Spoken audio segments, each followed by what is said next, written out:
Oh.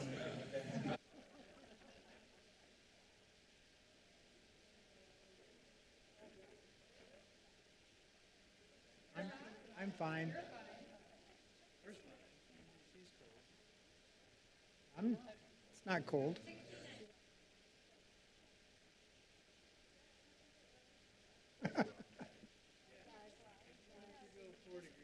If we all get up and do jumping jacks for a minute, it'll warm up the room.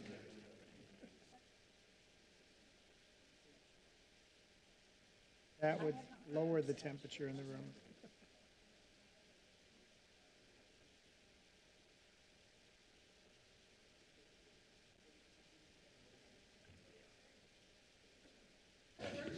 Okay, ready. Yeah. Good evening. Can you hear me okay? There we go. Good evening. How is everyone this evening? I'm amazed at the number of people that are here, that are not staff maybe. Got a few that aren't. So thank you for joining us this evening for our city council meeting, our new time at 5 o'clock. And thank you staff for being here, and I'm sure you're going to be thrilled at this new time.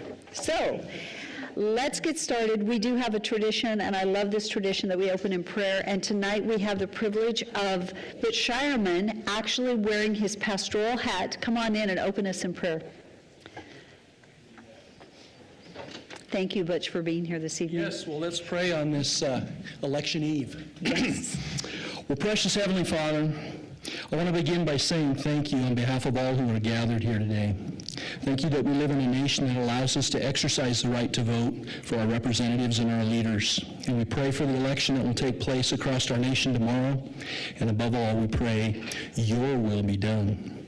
Thank you for granting us the ability to be involved in the work of the city of Nampa, specifically for allowing the mayor and each member of the council the honor and the privilege of carrying out the appropriate responsibilities. Thank you also for loving us with your boundless grace and mercy. We come to this room tonight, a complex of human beings carrying burdens, carrying joy and hope, trusting that you alone can hold us together, Father, in your love and your grace. In your word, you tell us that citizens ought to obey the governing authorities, since you've established those very authorities to promote peace, order, and justice. Therefore, I pray for our mayor, the various levels of our city officials, and for the assembled council. Father, I ask that you graciously grant them wisdom to govern amid any conflicting interests or issues, a sense of welfare and true needs of our citizens, a hunger and thirst for justice and righteousness, and the ability to work together in harmony even when there is honest disagreement. I pray for the agenda set before them today. Please give them the assurance of what would please you and what would benefit those who live and work around our beloved city of Nampa. I pray that you will be glorified tonight through the decisions of the council, and may they have the eyes to see how common good is upheld when they listen and respond to all who are among them tonight. May your truth be revealed, may your light shine brighter, and may your voices of all be heard loud and clear in Christ's precious name. Amen. Amen. I pledge allegiance to the flag of the United States of America and to the republic for which it stands, one nation under God, indivisible, with liberty and justice for all. Butch, thank you so much. Thank you for opening us in prayer. You're appreciated. Okay. Use my mics. None of the mics. Could we get our mics on? Amy, could we get our mics on? None of our mics are on. Mine's on.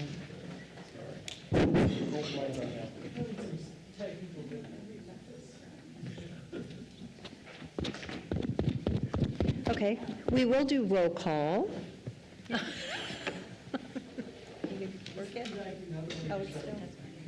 Okay, can you hear me? Rodriguez. Here.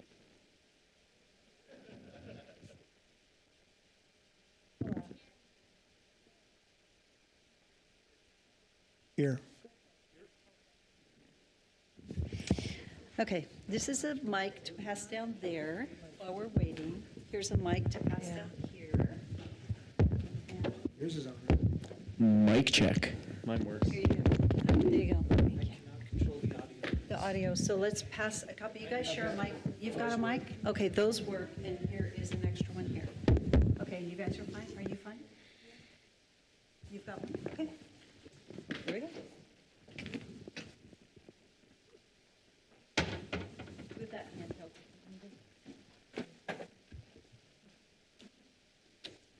Okay. Roll call. Are we on? Do you want to do roll call? Thank you. No one could. Let's do it one more time so it's recorded. Okay. Rodriguez. Here. Ingula. Here. Bills. Yes. Reynolds. Haverfield. Here. Griffin. Here. All present.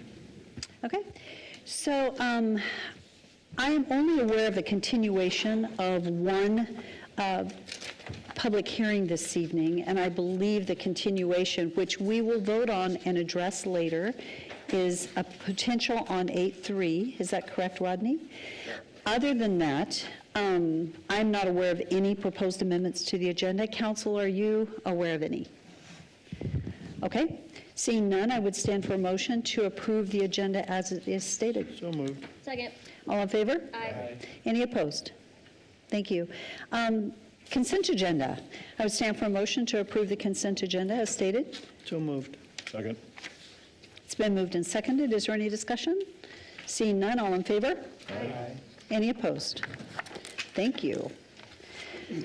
Okay, so this evening, as many know, our agenda is different than it has been in the past. After that, we are now going to move to agency commission reports, of which we have none. Staff communications, we're going to start with Public Works staff communication, followed by planning and zoning. That way you'll be ready to go. Good evening, Mayor and City Council members. We've been speaking about the water renewal project for a long time, and our water department have done an amazing job, and you probably haven't heard a whole lot because they do a great job day in and day out, and at night, and for breaks and line breaks and all sorts of issues that arise. But we have an excellent staff. Over a year ago, just over a year ago, we hired John Spencer to lead our water and irrigation division. Haven't had a chance to introduce you to council. He's going to come up and tell a little bit about some of the really great things that have happened in water really since he took over and pushed through some initiatives. So with that, this is John Spencer. And yeah, he's been at the city about 5 years, took over about a year ago. Some master's in environmental engineering. Is just a perfect fit for this job. So.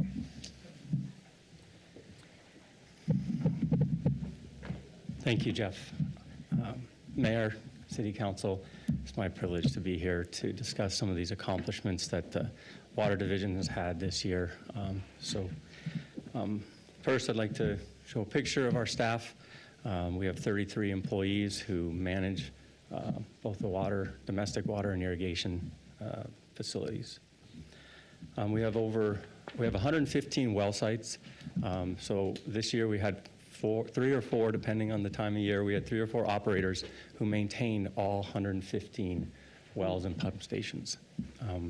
We have 1,150 miles of water and irrigation pipe. That would be equivalent to, if you could straight line drive from here to Minneapolis, that's about how long we have of water and irrigation pipe in the ground that we also have to maintain. Currently, we have a water tank that's being constructed, the new North Water Tank. It'll provide 1.5 million gallons of water storage, up from the 500,000 gallons that we previously had.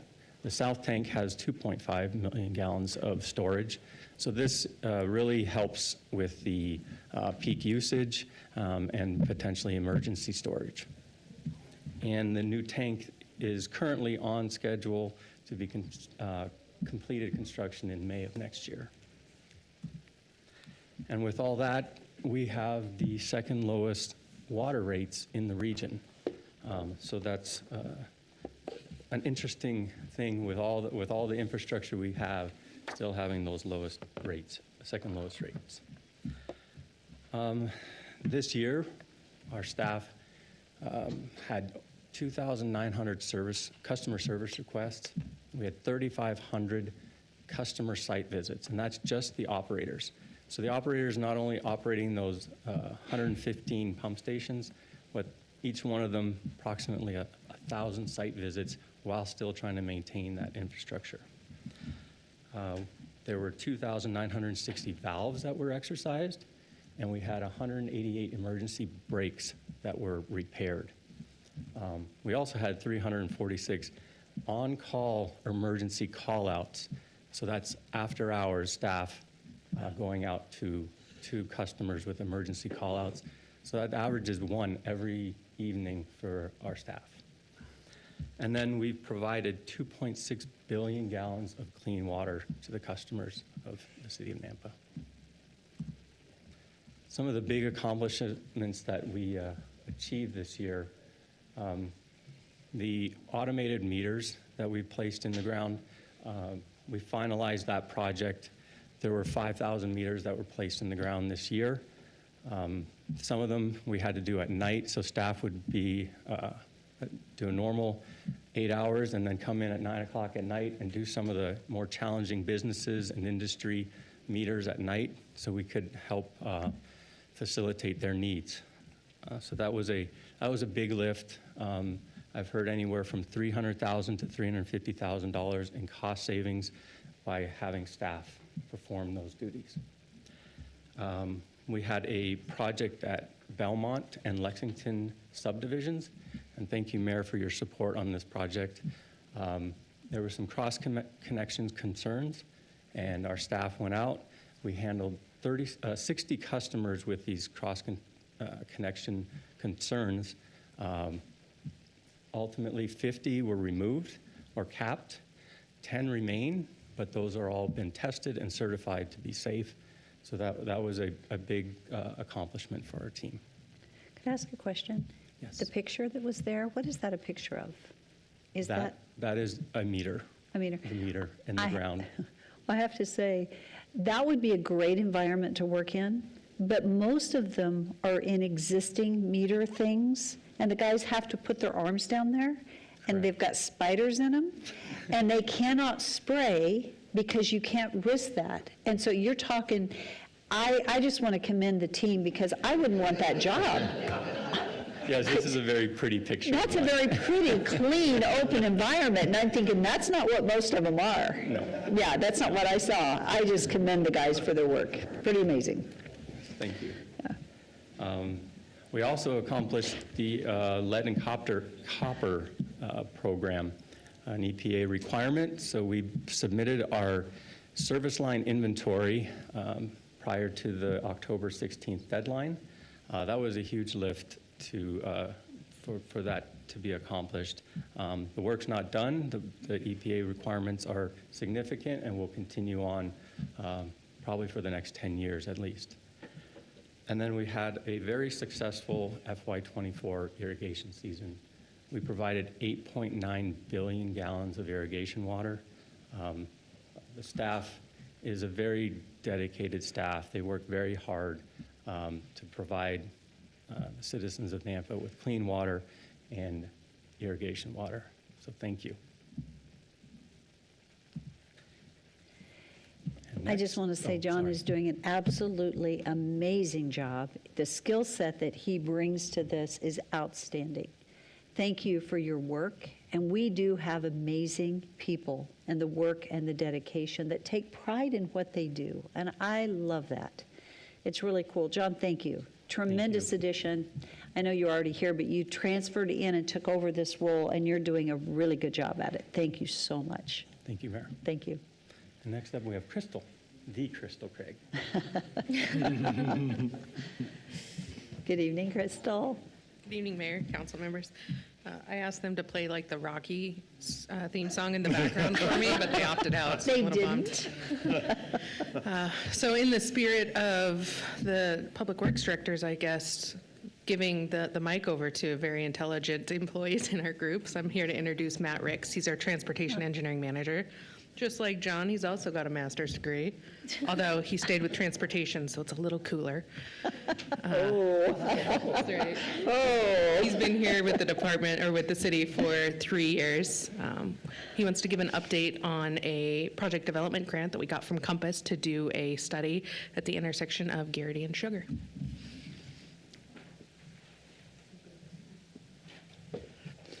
Thanks, Crystal. So like Crystal mentioned, we did a study, well, Compass did the study, so we participated in the study, but they fully funded the study and looked at some alternatives for us. The intersection of Garrity and Sugar, and I've got a graphic pulled up here. This isn't exactly what it looks like right now, but this is actually one of the alternatives.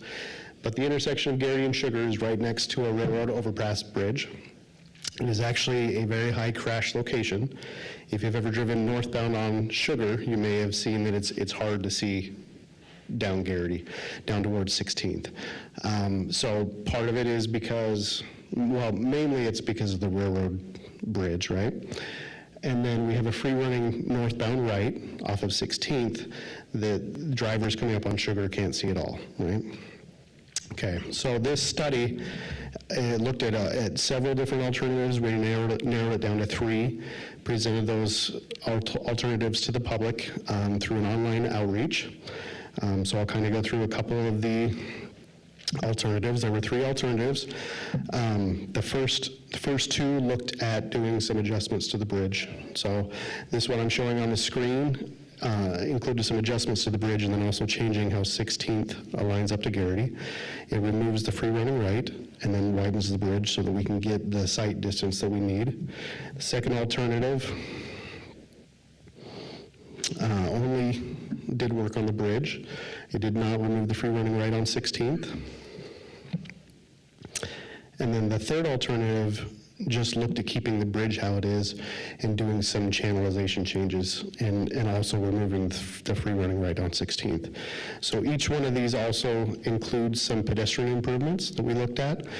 The third alternative C, that doesn't do anything with the bridge, would only get us pedestrian improvements on one side. Probably on the south side is how we have it drawn, but that would get us a shared use path on that side. The other 2 alternatives get us a few more pedestrian amenities. So pros and cons, and we'll kind of look at this table here. The estimated cost for alternative A, which is doing improvements at 16th and to the bridge, is $16.2 million.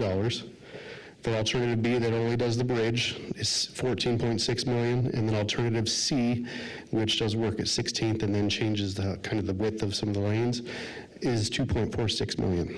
So when we went to the public for this, they preferred alternative A, 42% preferred alternative A, which is the most expensive alternative.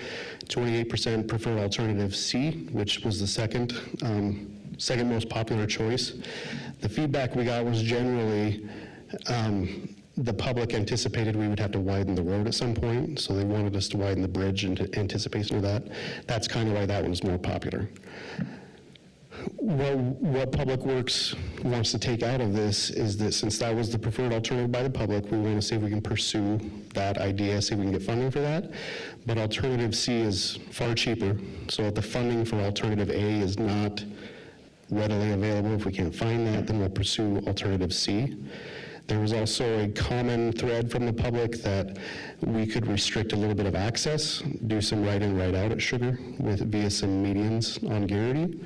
That would eliminate several of the issues at the intersection. It wouldn't eliminate all of them because, once again, if you're looking towards Garrity, you're looking towards 16th, from Sugar, you still can't see vehicles in that free running right.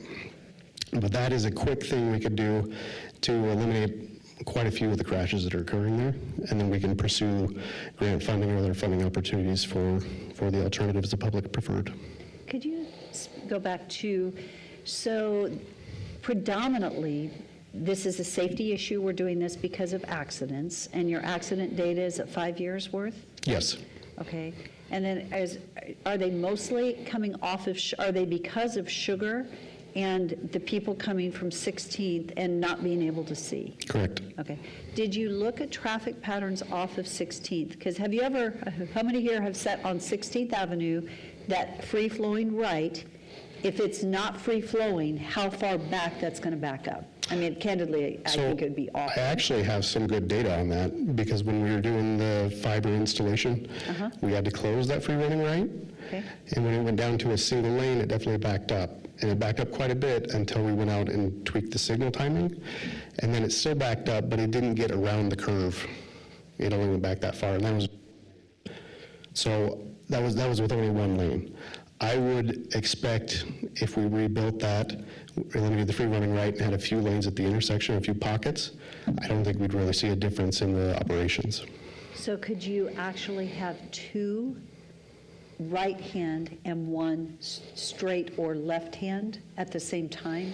Because that's one way you could eliminate the backup, if you had a traffic signal and you had two lanes turning to the right onto Garrity. Yep, and And you could actually do that. yeah, and when we move forward, when we find funding to move forward with one of these, we would do an analysis to see how many pockets and lanes we need.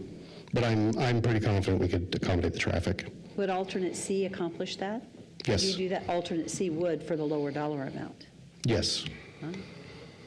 Okay, because actually then on Sugar, you would have a pause where there's no one turning, and you would actually be able to get it across there. And all of these meet the requirements we have for sight distance to make it safer. So all of these meet the requirements to improve the safety. So tonight, are you looking for feedback from council, or is this a report out? How are you looking to get feedback, or do you need feedback? This is just a report out. Just a report out. Okay, excuse me, because I always have questions. Thank you. Didn't mean to wait. Council, any comments? Yes, Councilman Bills? It's not comment time, so I'll hold.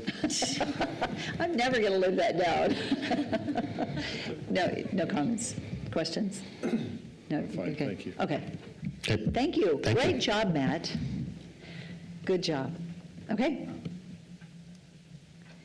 And is that the conclusion of staff reports? It is. Okay, Rodney, you're on.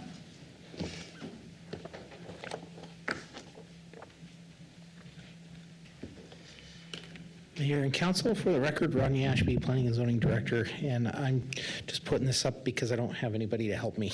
So, so that's my the next agenda item. So this first one is just a report out on Planning and Zoning Commission's actions on the 29th of October. The first one is a rezone from IL to BC off of Chisholm Drive. This is with the Bath Fitter property, and they are rezoning that in order to just combine it with their main property and have it be developable. And that one was recommended for approval, and that is scheduled for your consideration on the 6th of January.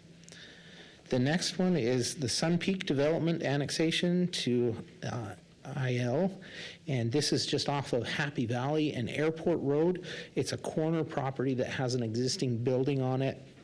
Kind of a unique situation. The county came to them and said, your business is not allowed. They said, well, we've been here for 40 years. And they said, well, your zoning isn't appropriate. You need to do something about that. And so they had to come to the city to get annexed and zoned to IL and just continue their business, which is playground equipment installation for parks and schools and that kind of thing. So really I mean, you'll see that when it comes before you, but no concerns from Planning and Zoning Commission. They recommended approval. That'll come before you on the 21st of January. The next one is A and B heating rezone from RA to IL, or light industrial, and this is off of Kings Road and Airport Road, so on the other side of that mile block of Airport Road. This is in order to construct a contractor shop for an existing heating and cooling contractor business. So it's construction, annexation and zoning, and then construction of that shop. And that was recommended for approval, and that will come before you on the 6th of January. The next one is Phipps rezone from RA to RD off of Garland Street. This is near South Garland Street and Sunny Ridge Road. It's to rezone to match the area zoning and for future development and potential lot split and plat. This is only a quarter of an acre, essentially, and this will come before you on the 6th of January. And then the last one is a comp plan amendment from RMU to MDR, and this is off of Southside Boulevard and East Locust Lane. It is the New York Landing subdivision, right next to the New York Landing subdivision.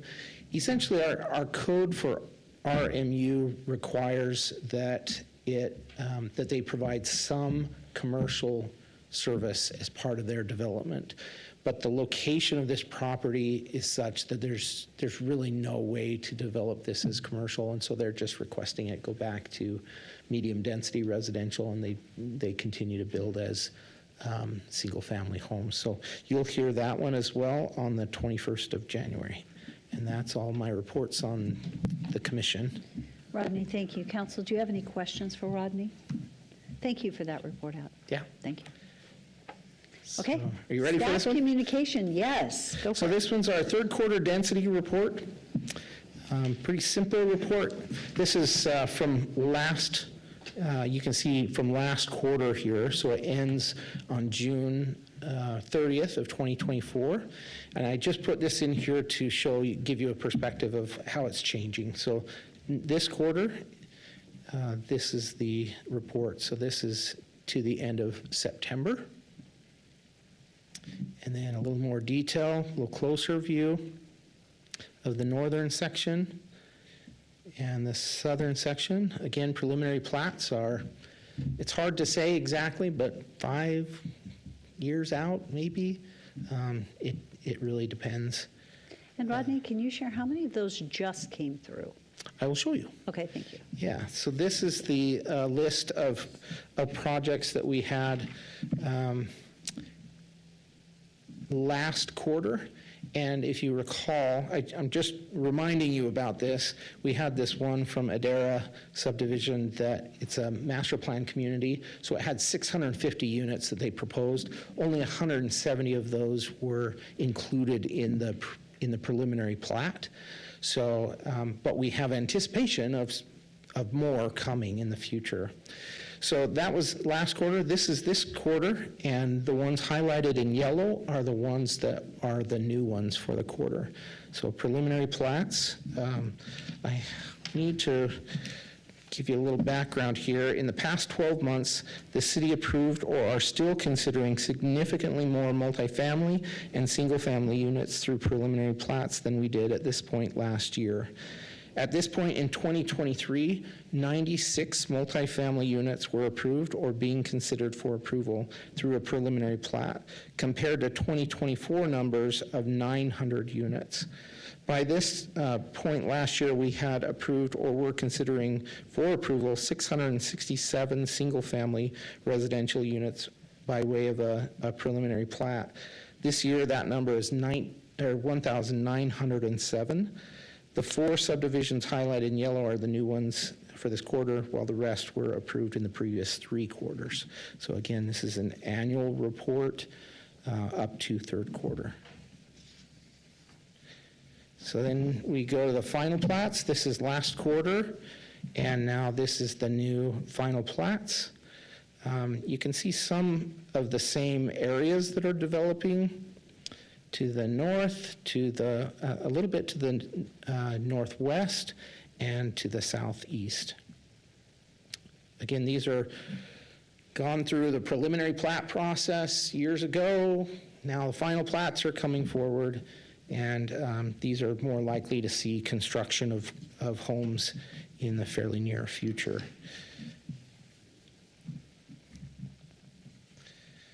Okay. And then, there we go. In the past 12 months, the city approved or are still considering more single-family and multifamily units through final plats than we did at this point last year. At this point in 2023, 0 multifamily units were approved or being considered for approval through a final plat, compared to 2024 numbers of 497 units. By this point last year, we had approved or were considering for approval 760 single-family residential units by way of a final plat. This year, that number is 815, so a little bit more there. The 11 subdivisions highlighted in yellow are new in this past quarter, while the rest were approved in the previous 3 quarters. And then we had no short plats this quarter. And I want to just jump into what we're going to do at this next density report. It's actually our annual planning and development annual report. That will likely be in January or early February when you get this report. And just a quick reminder about what the 2023 report showed. It showed population and demographics. It showed total applications and public hearings year over year. It showed subdivision plats. It showed final preliminary short residential and commercial, multifamily developments through CUPs and others, and then density trends, gross density by year for plats, and then finally dwelling units approved versus committed through a final plat. And then we went into the annexation trends, the commercial and industrial design review numbers, and then future land use map designations. And we showed this, I don't know if you remember this, but we showed this diagram on the left there that showed the amount of land in comparison. The bigger the circle is, the more land is dedicated for that land use. And so a little more detail there about our comprehensive plan. And then the residential zoning districts, percentage of residential zoning districts within respective future land use designations, and then non-residential zoning districts, the same thing. And then we highlighted the specific area plans and the numbers associated with those and the different land uses. So we took that to our Planning and Zoning Commission just this past meeting, and we said, we've also heard since we put this report together last year, a couple of things that people have suggested, you have suggested, or the Planning and Zoning Commissioners have suggested. Housing needs assessment data needs to be incorporated into this report. That is done. It just hasn't been, I don't think it's been approved or adopted, and so putting it into this report would be desired. Available land for future development, city tax revenue based on lot size, just a comparison of, okay, when we bring in a large lot versus a small lot, how does that compare in tax revenue? Land value by zone, a discussion about the enclaved properties in the impact area, and trends for certificates of occupancy was added this past week, and then just a better picture about what land is available for development in our impact area and how that development may impact the city. That's a difficult topic, but we're going to give it our very best shot to say, here's how much land could still be developed that's not in the county or in the city, but it's in our impact area, and how that might impact us financially, traffic-wise, that kind of thing. We may not get into too much detail for traffic, but just kind of a general sense of, okay, here's how many more units could be here, how many more businesses could be here. And just give some averages and estimates for that. So that's our goal, and I would love to hear if there's anything else you would like to add to that annual report. Council, do you have any questions for Rodney? Rodney, great information regarding the housing assessment data. So that report is in and done. Mm-hmm. Are you saying that, are you needing an action of that being adopted? Because I saw Not that as. necessarily. So will you include that in this document, some of that information in this document? Thank you. Yeah, because they're so intimately connected, and so I want to make sure that we're acknowledging that this report has been done, and here's how much demand there is, and therefore, what do we do about it? That is the million-dollar question. Yeah. Yeah. Thank you very much. Yeah. Appreciate it. Thank you. Okay, I appreciate these staff reports, and we have a really good team. And one thing that I think about is the diversity of skill set that is represented between the people that just presented to you. Very different skill sets, but very important, necessary skill sets that I appreciate very much. Great job. Great job. Okay, so we're going to move to new business. Our first new business item is 5.1 on the agenda, and it is an action item, and it's to approve and adopt the new Idaho Hispanic Community Center logo. Jose, would you like to come forward? I don't know if we have a slide that you're wanting to show. Council, it is in our packet. If you want to look at it in your packet. There we go. And Hi, I do not Jose. have a slide, so I apologize. You don't have a slide? I do not. Okay. So, I don't know if it's possible for anybody to pull up. Ronnie, is that something you could do and share your screen? That would be really helpful. It's on page 182 of the council PDF packet. Thank you. Thank you. thank you, Mayor. Why don't you give us some background on how we got here while he's pulling it up? Thank you. And I think it is in your report. Yes. Yes, and in that item, we're asking today to approve and adopt the new logo for the Idaho Hispanic Community Center.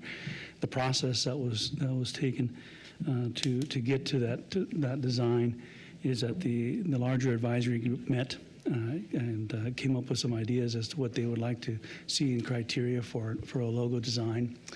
And what was decided was that a smaller group would be selected to actually start receiving submissions and reviewing options and reviewing designs, and that they would then submit an idea and or design to the larger advisory group, which they did. And upon receiving the designs that they felt were a great fit, then the advisory group went to a survey, and by majority vote, this particular design that you see in front of you, the horizontal design and the vertical design at the very top, the IH2C, the Idaho Hispanic Community Center logo, is the one that was selected by majority vote by the advisory committee and the advisory group. And so they've asked for me to come before you and ask for the approval and the adoption of that particular design for the official logo for the Hispanic Community Center here in Nampa. Jose, thank you so much. So the various formats that we're looking at Yes.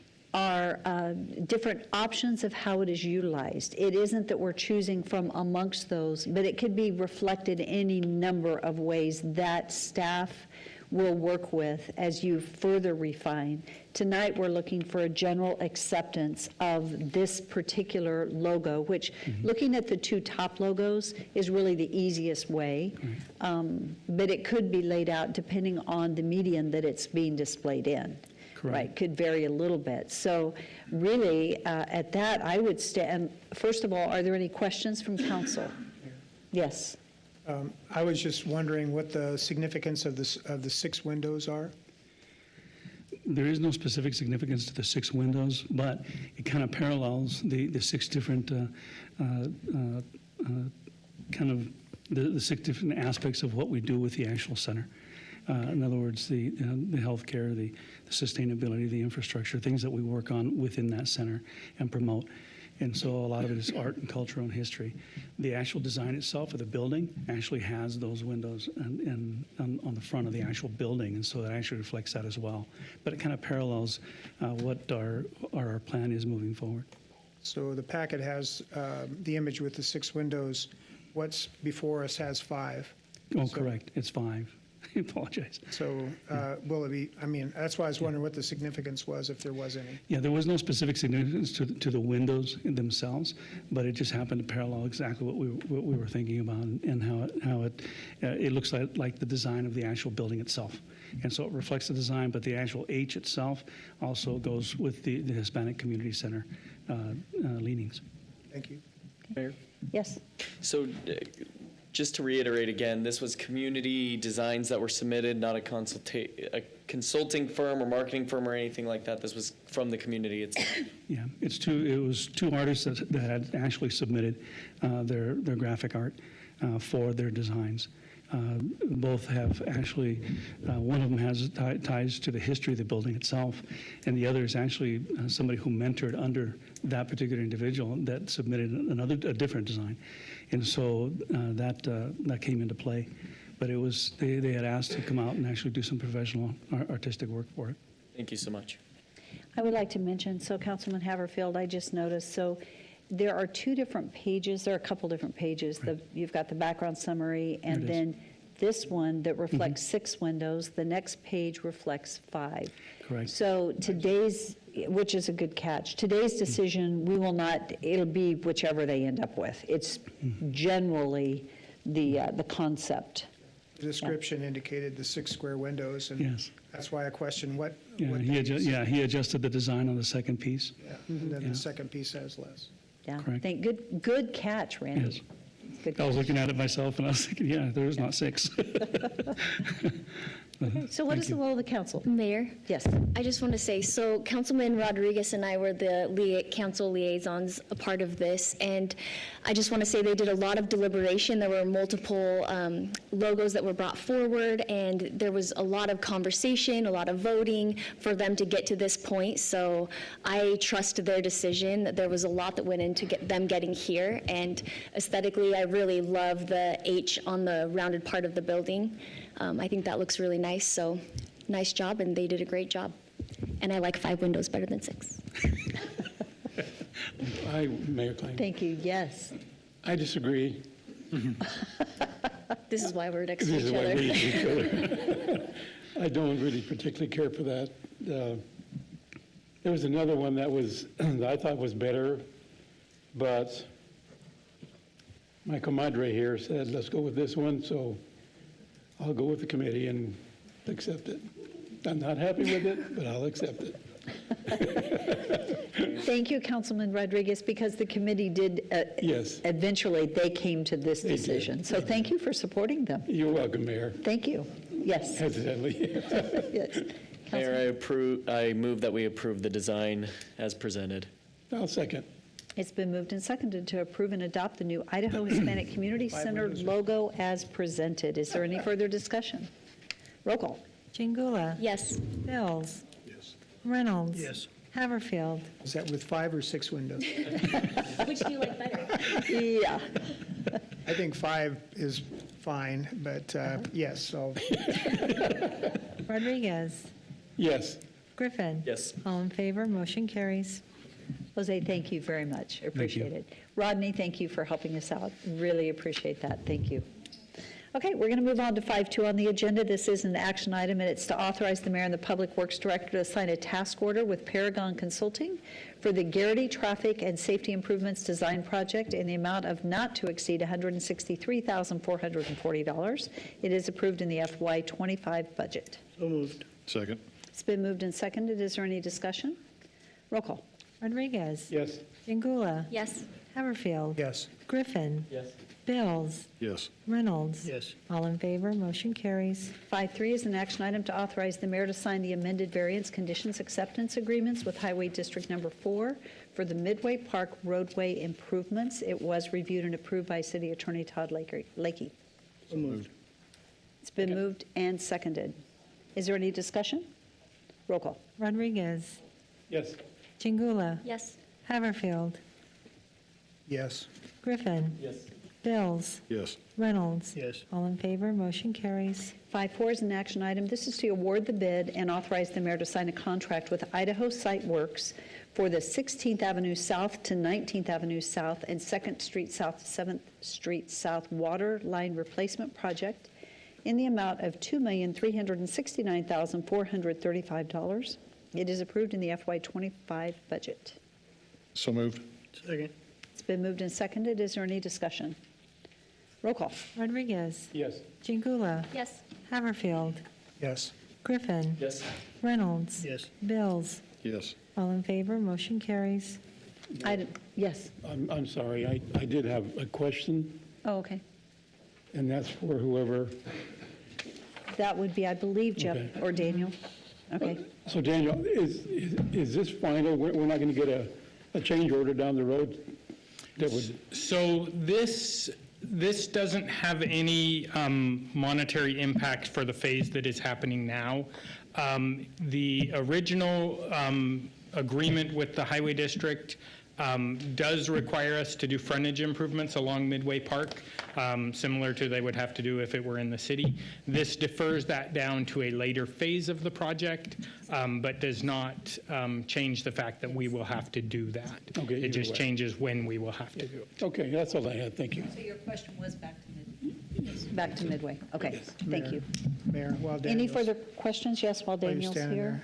Sorry, I didn't get my question in before the motion was made and seconded. But looking back on 5-4, the spread of bids, the low bid was 2.3, the high bid was 6.1, with others in between. Did you check with the low bidder to make sure that he was comfortable with his bid? Mayor, Councilman Haverfield, yes, we did. The consultant did check with them, and also we did. And if you see, we had several bids.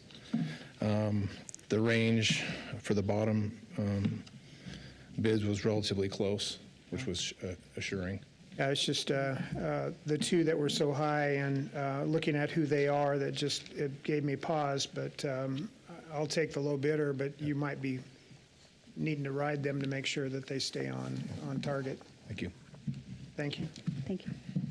Okay, we are now ready for 5.5 on the agenda.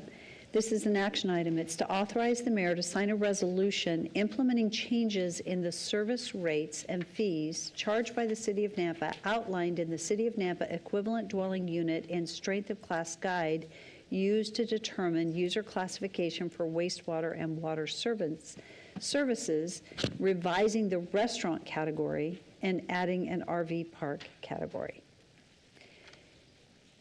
So moved. Okay, it's been moved. Do you guys, and seconded. Do you need Daniel to come forward? Yes. Okay, so- I got questions. Thank you. The part that, so the rate adjustment, I'm in concurrence of. The part I struggle with is the 10-year payment schedule. And that is not coming forward today. That takes some code changes in our city code, and we have not worked those exactly out with legal to bring those forward yet. Those would come forward at a future date. If the council were to not be supportive of that, I'd love to know that now so we don't go through the process of those code changes, drafting them.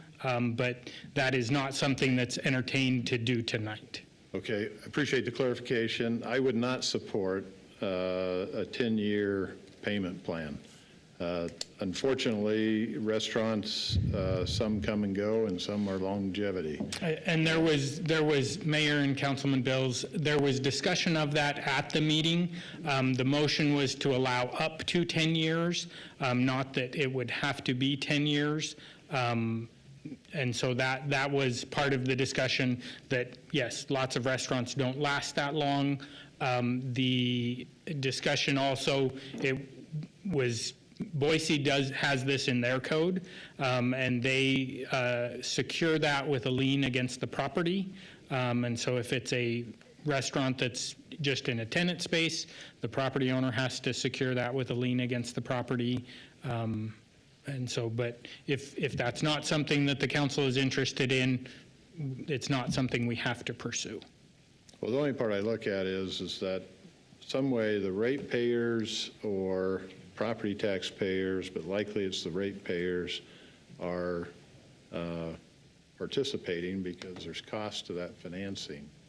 The actual cost of getting the improvements done and to be able to handle the issues is up front, and the city's fronting it, meaning somebody else is also helping establishing that cash flow.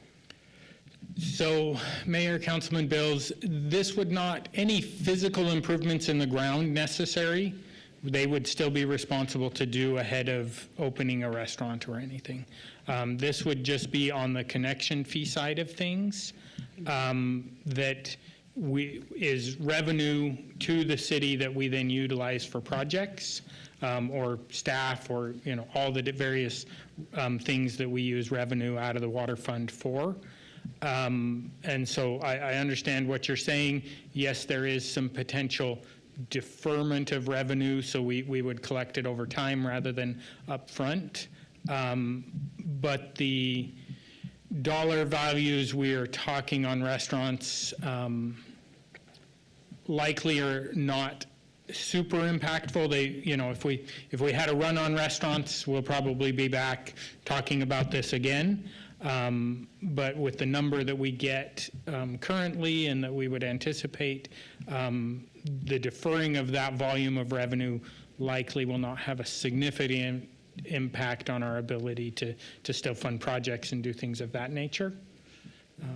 So to clarify, there is no cost to the city. All this is that we are not generating the amount of revenue that otherwise we would generate, and we're doing it to incentivize restaurants to come, whereas right now we're way more expensive than any other city when it comes to our hookup fees.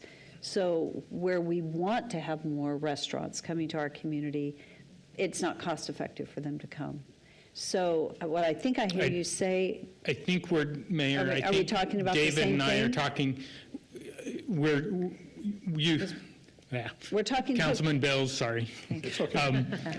Councilman Bills, you were speaking to the deferring of payment over a 10-year period, not necessarily the incentivization to reduce the restaurant fees, correct? Correct. I'm in agreement to changing the fee for the incentive.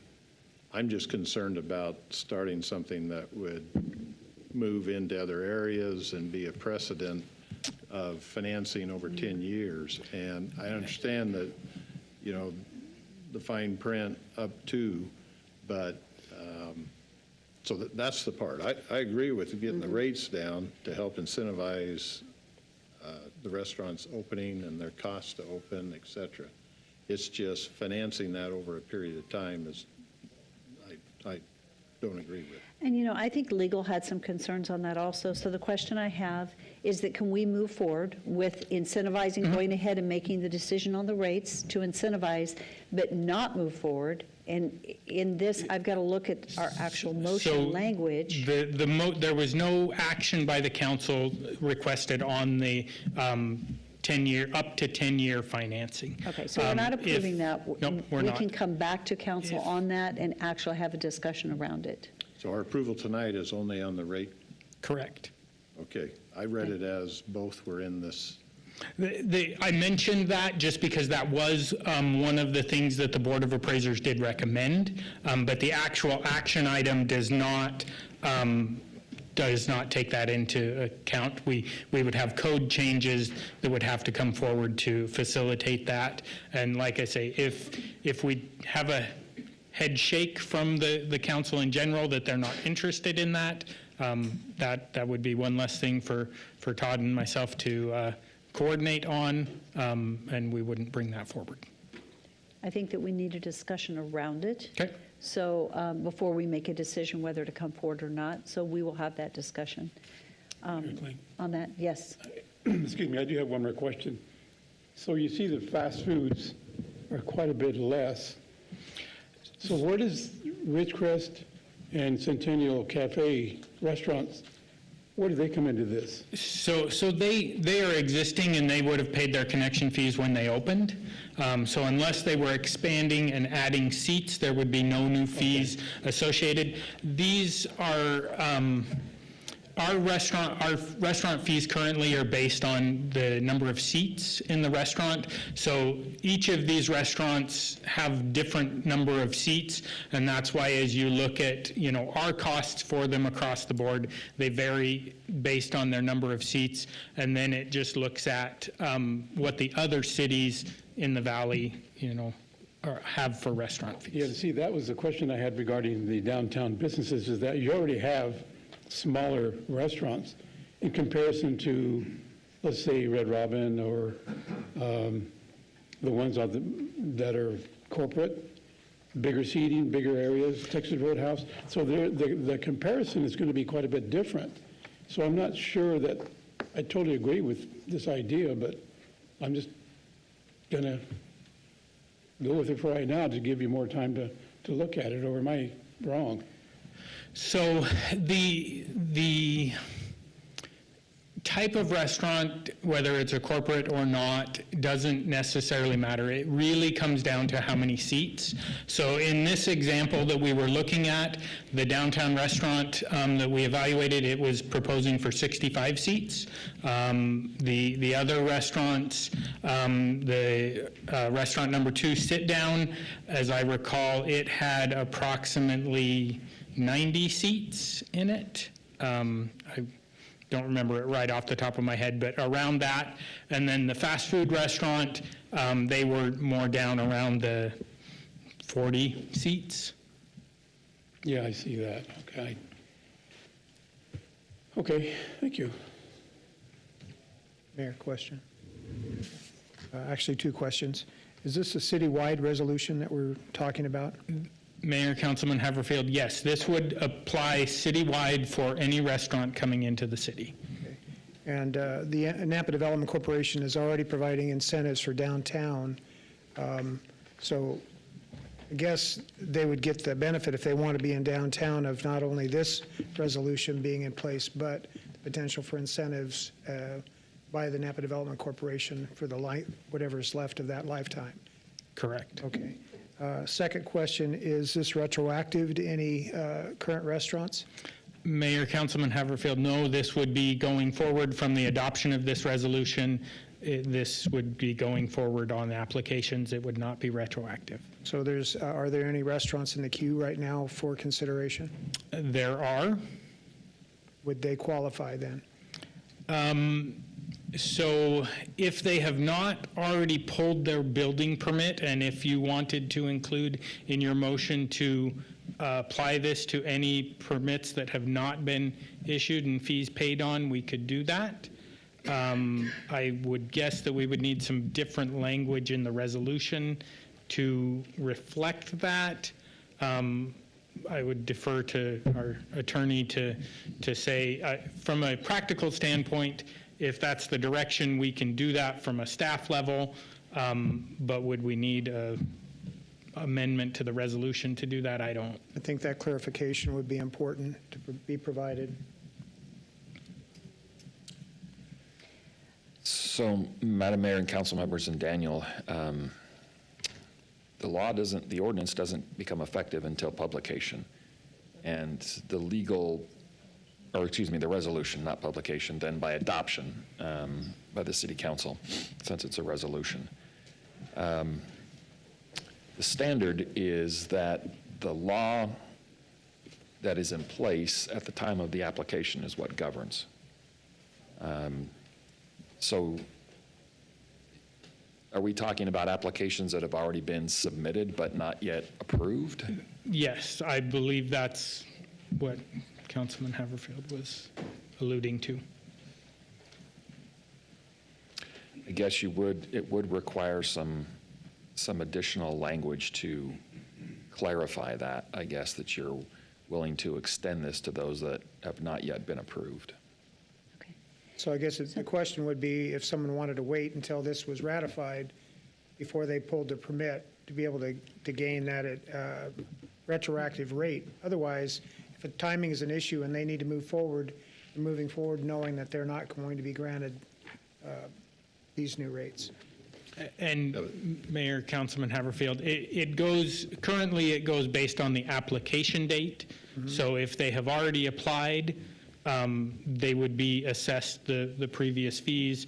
If they were to then withdraw their permit and resubmit at the new date, then we would apply those new fees. So that was my question. If they're already in the queue, then they qualify.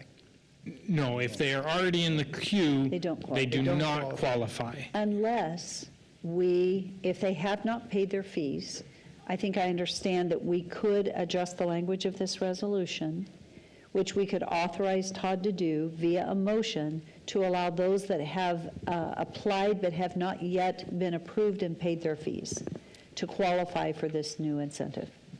Would that be correct? That's correct, Mayor. I guess the way we could look at that in this case is they've applied, but part of their application is paying their fees. Correct. And in this case, they haven't paid. If they've applied but have not yet paid their fees, then you could include that in your motion to say you're approving it for that instance. I don't think that deviates from the concept of a valid application. Where we're going. Okay, so who made the motion? Natalie, I think you made that motion? Yes. And so would you agree to that language? Yes. You would. Okay, who seconded the motion? I agree. You agree? Okay. So the motion at this time has been amended to include, and do you want me to repeat it, or do you need me to repeat it? We're good. Okay, so I think we're good. So is there any other discussion on the motion? So my only concern or clarification is, we're talking about application. So if somebody's already applied and they've gotten started, they're paying the higher fees because they've paid those fees, but they may not open any sooner than a person who is behind the eight ball. So should it be more on certificate of occupancy rather than application? Or does the law allow for that? So, Mayor, Councilman Bills, certificate of, if we do something, I would say issuance of permit. So if we have not issued the permit, then they have to pay their fees prior to us issuing the permit. So I think that would be a more logical delineation than certificate of occupancy. My thoughts. okay, Okay. Are you okay with that? can live with Possibly? it. Live with it? Okay. So we do have a motion on the table that has been amended, and the second agreed to that? Yes, Councilman The Haverfield. clarification is issuance of a building permit, and because the fees have been paid, not issuance of a certificate of occupancy, which could be 6 to 8 months later. Okay, just so that you understand. Well, so that the city is not refunding. Right. Right, that's the issue right here, is that what we've agreed to is that if they've not paid their fees, they have an application in, but they've not paid any fees at this time. Is that correct? It is possible that they could pay the fees and the permit not be issued. Do we go with do we keep the language to be clean if a permit has not been issued? We just need it very clean? I think the cleanest would be a permit has not been issued. If that makes us so that we have to do a refund of some fees, that's an administrative process. We can take care of that internally as staff. So I think the cleanest would be issuance of permit. Mayor? Yes. So clarification, though, that would be building permit, because there's a lot of different permits. Correct, issuance of building permit. Right. That's an interesting one. I think about that because we do have, I know we have a restaurant that's going to be coming in and they have begun the construction, but I don't know if they've identified that it's a restaurant in that space as they begun because your fees are going to be different if it's a restaurant coming in versus a non-restaurant. So they've begun construction, but how does that work? So in that situation, if they've begun construction on the shell or a vanilla TI, where they haven't identified a user, but they're just getting some things done in preparation for a user, they would come in for another tenant improvement that actually says this is the use, this is what, that's the permit that we would assess the restaurant fees on. And so if in that situation, if they have started construction but not applied for the restaurant tenant improvement, they would pay the new fees. Okay. Are there any other questions or needed clarification from council? Okay. If there's no further discussion, roll call. Rodriguez. Yes. Bills. Yes. Haverfield. Yes. Griffin. Yes. Reynolds. Yes. Jingula. Yes. All in favor, motion carries. Daniel, thank you very much. I appreciate it. Okay, so we're going to go ahead and move into our proclamations and our public forum, but I would like to pause real quickly. Earlier, we discussed item 8.3 on the agenda, and I believe we have some people signed up for that. Is that correct? Yes, Madam Mayor, we have 4 people currently signed up for public testimony on 8.3. On 8.3. Okay. I would like to go ahead and move to 8.3 on the agenda so that those individuals are not sitting here waiting. And so as we move to 8.3 on the agenda, Todd, I believe you have some comments? Thank you, Madam Mayor, council members. In visiting with Rodney on this item, the application for a vacation, it appears that the circumstances regarding the adjacent properties has changed. Originally, they were owned by the same owner. Now they're different ownership. And Idaho Code Title 50, 1321 talks about consent of adjacent property owners. If the property owners own both parcels, then that's not really an issue. But if there are different ownerships, that can be an issue, with consent being required with some caveats. And also it requires some additional notice compliance with that adjacent property owner. So I think my understanding is there hasn't been a demonstration of that consent or notice at this point.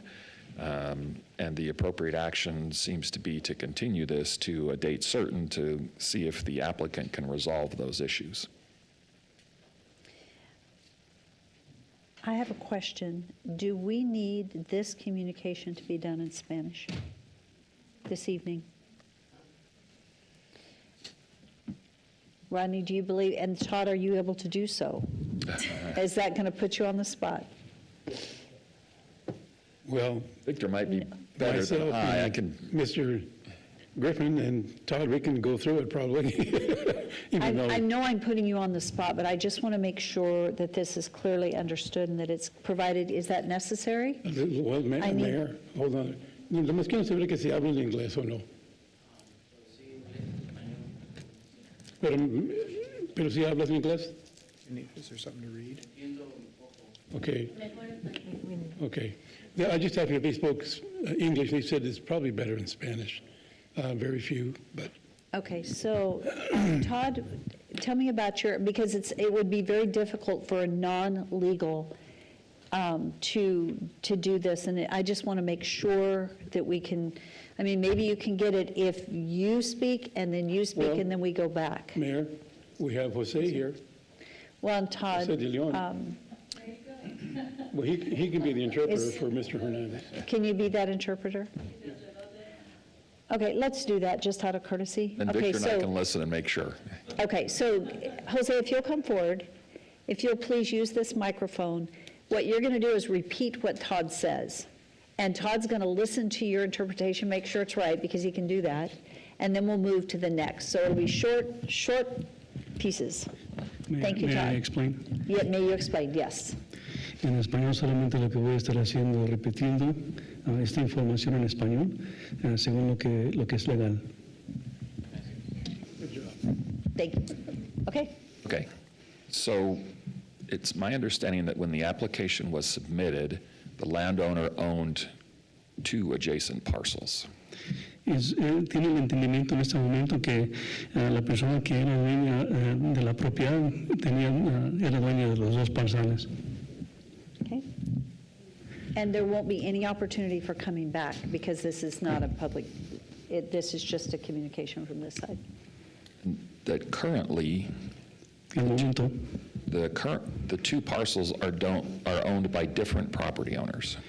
las 2 parcelas en este momento son diferentes dueños en este momento. And Idaho code requires consent of the adjacent property owner. Entonces, el código legal requiere de que haya consentimiento por parte de 2 partidos. And it doesn't appear that consent has been obtained from the adjacent property owner would be affected by this vacation. Y al momento no parece que haya consentimiento por parte del segundo partido en esta parcela. Therefore, what we're proposing Lo que is proponemos that this matter be continued to a date in the future que este asunto sea continuado a una fecha en el futuro, to see if those requirements can be met. a ver si esos requisitos pudieran alcanzarse. I think that's it, Mayor, unless Yes, I believe that date certain is January 20th. Is that 21st. Oh, because it's a holiday. So it will be on a Tuesday, January 21st, due to the holiday on the 20th. Do you want to, I'll let you. Entonces sería continuado hasta el 22 de enero de 2025. And then I would encourage them to meet with Rodney's staff and talk about the specifics of what they need to provide. Entonces se les anima entonces de que se reúnan con el departamento que administra para entonces conseguir lo que necesitan para esa reunión And then also bring someone with them that can translate. y que venga alguien con ellos, con ustedes para que haya también un intérprete. Be correct? And okay? That sounds great, thank you. So. Bien what hecho, I- Jose. Gracias. I would stand for a motion from City Council to continue 8.3 on the agenda, which is the vacation of an 8-foot wide portion of a 22-foot wide easement, access easement at 77 North Canyon Street. We will continue this to January 21, 2025. So moved. Second. It's been moved and seconded. Any discussion? Roll call. Rodriguez. Yes. Jingula. Yes. Bills. Yes. Haverfield. Yes. Griffin. Yes. Reynolds. Yes. All in favor, motion carries. Jose, do you mind telling them what we just did so that they fully have it? Well, you can say it in the microphone, well, yeah, go ahead and interpret it here, that way it's all on record. Sencillamente lo que están decidiendo es de continuar el asunto hasta el día 22 de enero para que haya tiempo entonces de que haya consentimiento entre los dos partidos de la parcela y que consigan la información que necesitan de parte de zona y planificación. Es lo que van a hacer, pero lo van a mover para el día 22 de enero.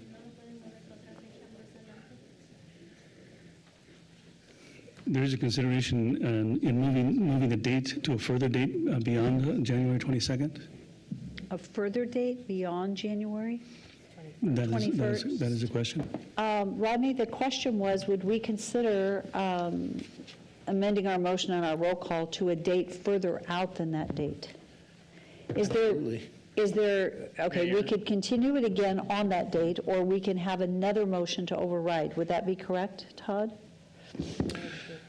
We took a roll call, but we would have another vote. We'd have a motion to amend the prior motion and vote. I'm okay with that for practical purposes. Mayor, practical pieces, just okay. a quick note, the person who's here getting this translation is the new property owner, not the original applicant. Correct. And so I feel like we need to maybe, I don't even know if they're here, but Let's ask if the original applicant is here. La aplicación original está presente. I do El not aplicante see. original. Okay. No. so I guess I'm a little bit concerned about picking a date that's Okay. just for the property owner when it's the applicant that we're really supposed to be responding to. But, and I communicated to them the 21st. If we get to that point, though, I'm looking We at could Todd, extend it. we could extend it another time. Okay. That might be So- better under the circumstances. I think so. So, Jose, go ahead and, so that it's all on record, could you communicate that? Because it's already been communicated, even though the vote and the motion was to January 21st, we can come and extend it again on that date, but tonight, we can't go ahead and amend it again. Entonces, en esta noche no se va a extender la fecha, pero cuando se va acercando la fecha, esa fecha en particular, entonces sí se puede amendar para entonces extender ese plazo. Okay, good. All righty, okay, so, and we took roll call. Right, so, okay. So this item has been continued until January 21st, 2025. And thank you, Jose, for your interpretation, and could you let them know they are welcome to leave, they don't have to wait any longer. Thank you so much. Okay, so we're going to go back to 8.1. Oh, proclamations, excuse me. Public forum. Okay, we're going to start with our proclamation. Rodney, this is your proclamation. I'll read it to you, and then I'll hand and give this to you. This is actually, it's World Town Planning Day, coming from our planning department, which is wonderful. So whereas on November 8th annually, planners from over 30 countries recognize World Town Planning Day, which is an international practice that began in 1949. That's been going on for a while. It's awesome. Whereas the American Planning Association, or APA, recognizes this day to celebrate the accomplishment of planners and the contribution planners have made to their communities. And whereas World Town Planning Day is an opportunity for planners to host and engage in national and local public events such as conferences, walking tours, presentations, and recognize people, projects, and development in the field of urban planning that raise awareness about the importance of good planning. And whereas on an exponential scale, the planning landscape is always changing. True. Planning in Nampa has far-reaching implications for the future of our community. Professional planners bring their experience and expertise to help inform choices and inspire communities. And whereas the planners have been involved in significant projects in our city, including the creation and revitalization of various neighborhoods, the development of trails, pathways, and other public spaces, the future planning of key development areas in the city of Nampa, and planning education and outreach for the citizens of Nampa on the importance of planning. Whereas the contributions made by planners working with various city boards and commissions, other groups and organizations, and community members have had a positive impact on the places we live, work, play, and worship in the city of Nampa. Now, therefore, I, Debbie Kling, Mayor of the City of Nampa, Idaho, do hereby proclaim November 8th in the city of Nampa as World Town Planning Day. Thank you, Rodney, Thank you, for bringing Mayor. that forward. Can I just say Yes, just a quick please. comment? Please. Thank you very much for this proclamation. If you talk to my staff, you'll hear from them that I'm really resistant to this kind of recognition, just because I feel like this is our job. This is what we do, right? But we saw this as an opportunity to bring some attention to what planning is going on in our city and encourage the public through the World Town Planning Day to get involved in planning for our future. That is our goal. We want to see citizens of Nampa get involved and be a part of the solution. And as part of that effort and desire, a year ago on World Town Planning Day 2023, we began the release of articles and videos in the Citizen's Guide to Planning, and monthly videos and articles being released to help citizens of Nampa come to understand the planning process better. We have been so successful in this. I feel like I was so surprised how many people have come up to me as I'm at the grocery store or just interacting with others at my church or whatever, and they say, I saw your video. And I'm just so pleased with that, because I think the more we can help them understand the process, the better informed they'll be and the better decisions we can make as a community. So this week, we today released our final article of the Citizen's Guide to Planning manual, or magazine, I should say. And I just wanted to recognize Amy Bowman from the mayor's office. She has been amazing at helping us through this process, putting those videos together and helping us with the graphic design for the magazine. And it has been such a pleasure to work with her. She's been so amazing.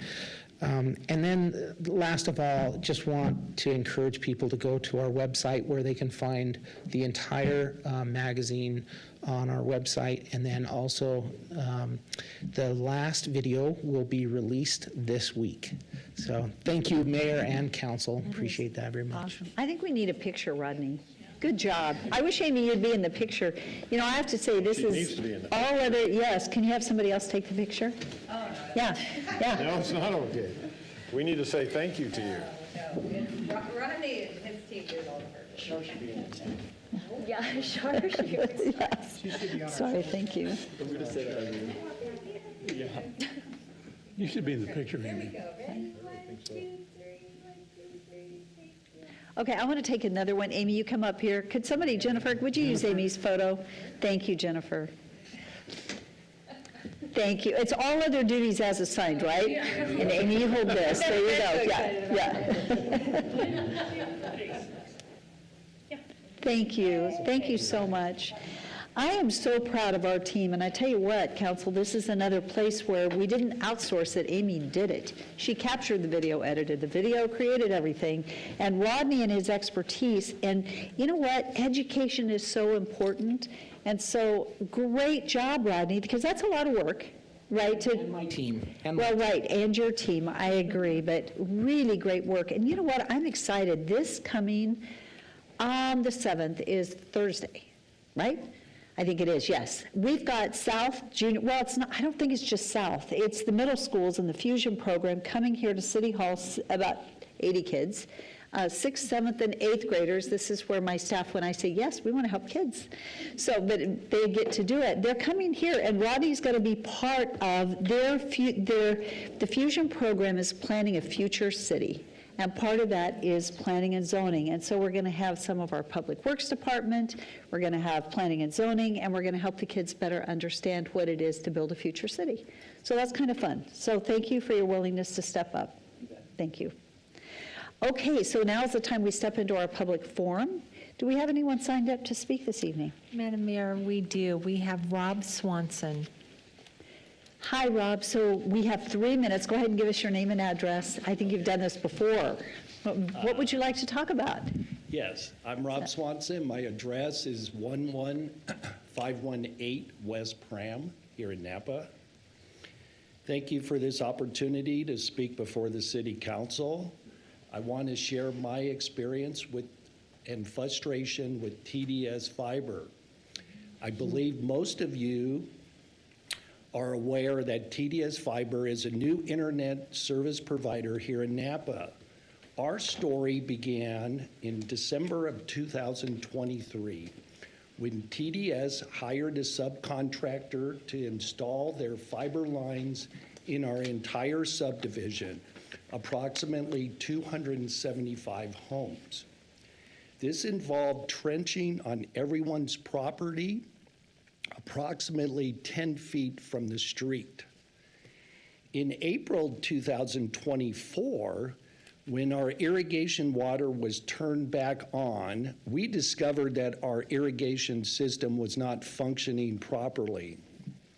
We soon found out that our control line between the control box and the irrigation valve had been damaged. We contacted TDS to report our problem.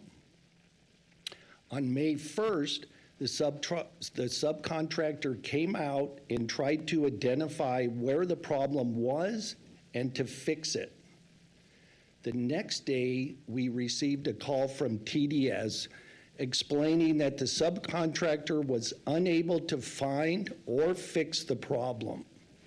He also informed us that TDS Fiber was not liable for any damages based on what their subcontractor told them.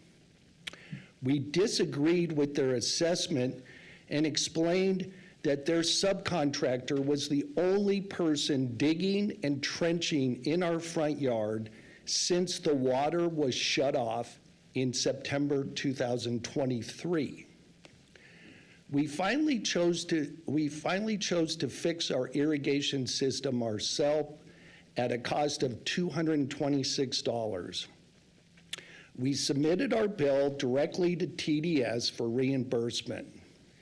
After many follow-up calls to TDS and several apologies, including empty promises that it would be handled promptly, we finally spoke with a supervisor named Curtis, and he said there was nothing that TDS could do. So you might ask yourself, why am I sharing my unpleasant experience with TDS Fiber? Well, actually, it is quite simple. God gave me a voice, and I feel compelled to share my disappointment with TDS Fiber. In my opinion— Madam Mayor, time. You can finish your Okay, sentence. I'm sorry. I'm almost there. In my opinion, I feel that TDS Fiber does not really care about one individual like myself. They are simply walking away from their responsibility to save a buck. I may be only a small fish in a big pond, but this is not right. I want the residents of Napa to be aware that the installation of TDS fibers infrastructure can be invasive and may result in damage to their property. Thank you for your time. Rob, thank you for using your voice. Thank you for taking time to come. We appreciate it. Thank you. Mayor, Thank you. Yes. are we able to ask a question at all at this time? We don't typically, but do you, Just in curiosity, have any of your neighbors expressed the same concern or issue? Was it a neighborhood or was it a single case scenario? and you'd have to come forward to the microphone. So we have had several neighbors that have had similar issues. Unfortunately, we were one of the few that they did not resolve the problem. Some of our neighbors have directly spoke with us and said that they were able to identify the problem and fix it. So it's actually a very simple line that goes from your control box in your garage to a valve that's out by the sidewalk. But if it's cut or damaged in any way, the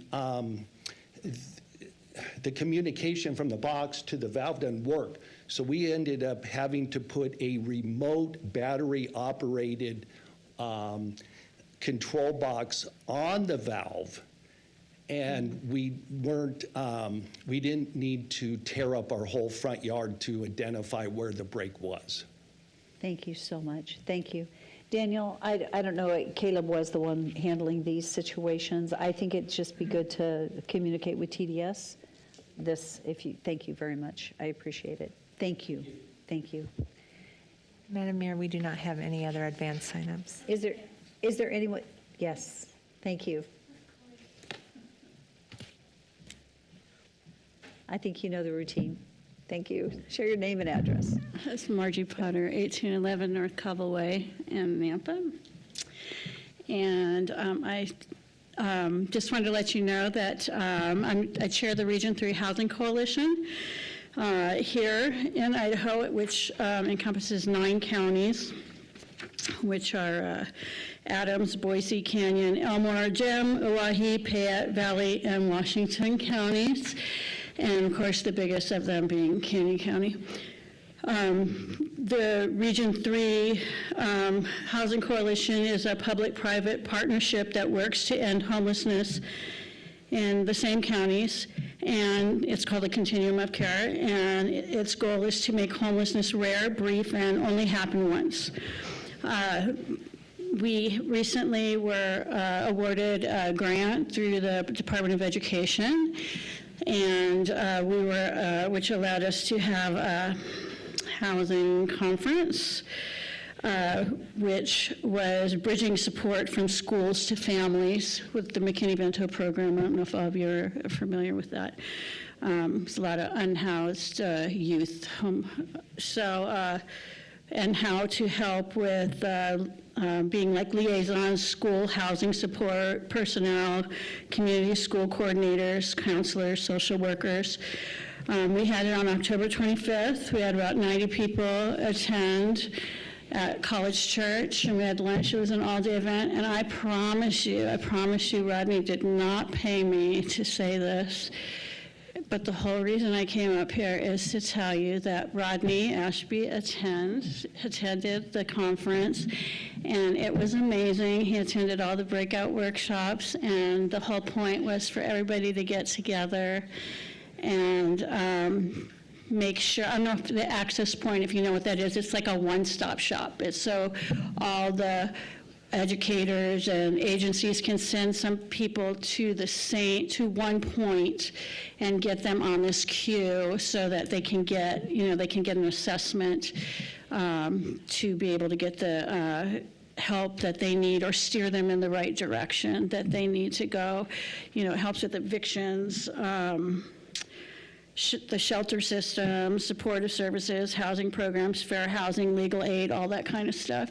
And Rodney took the time to be there, and I feel like it was so successful. Gene Mucci was our keynote speaker, and we did a graphic, I think it's called, I looked it up, I keep forgetting what the name of it is. It's a shared vision graphic that everybody collaborated in, and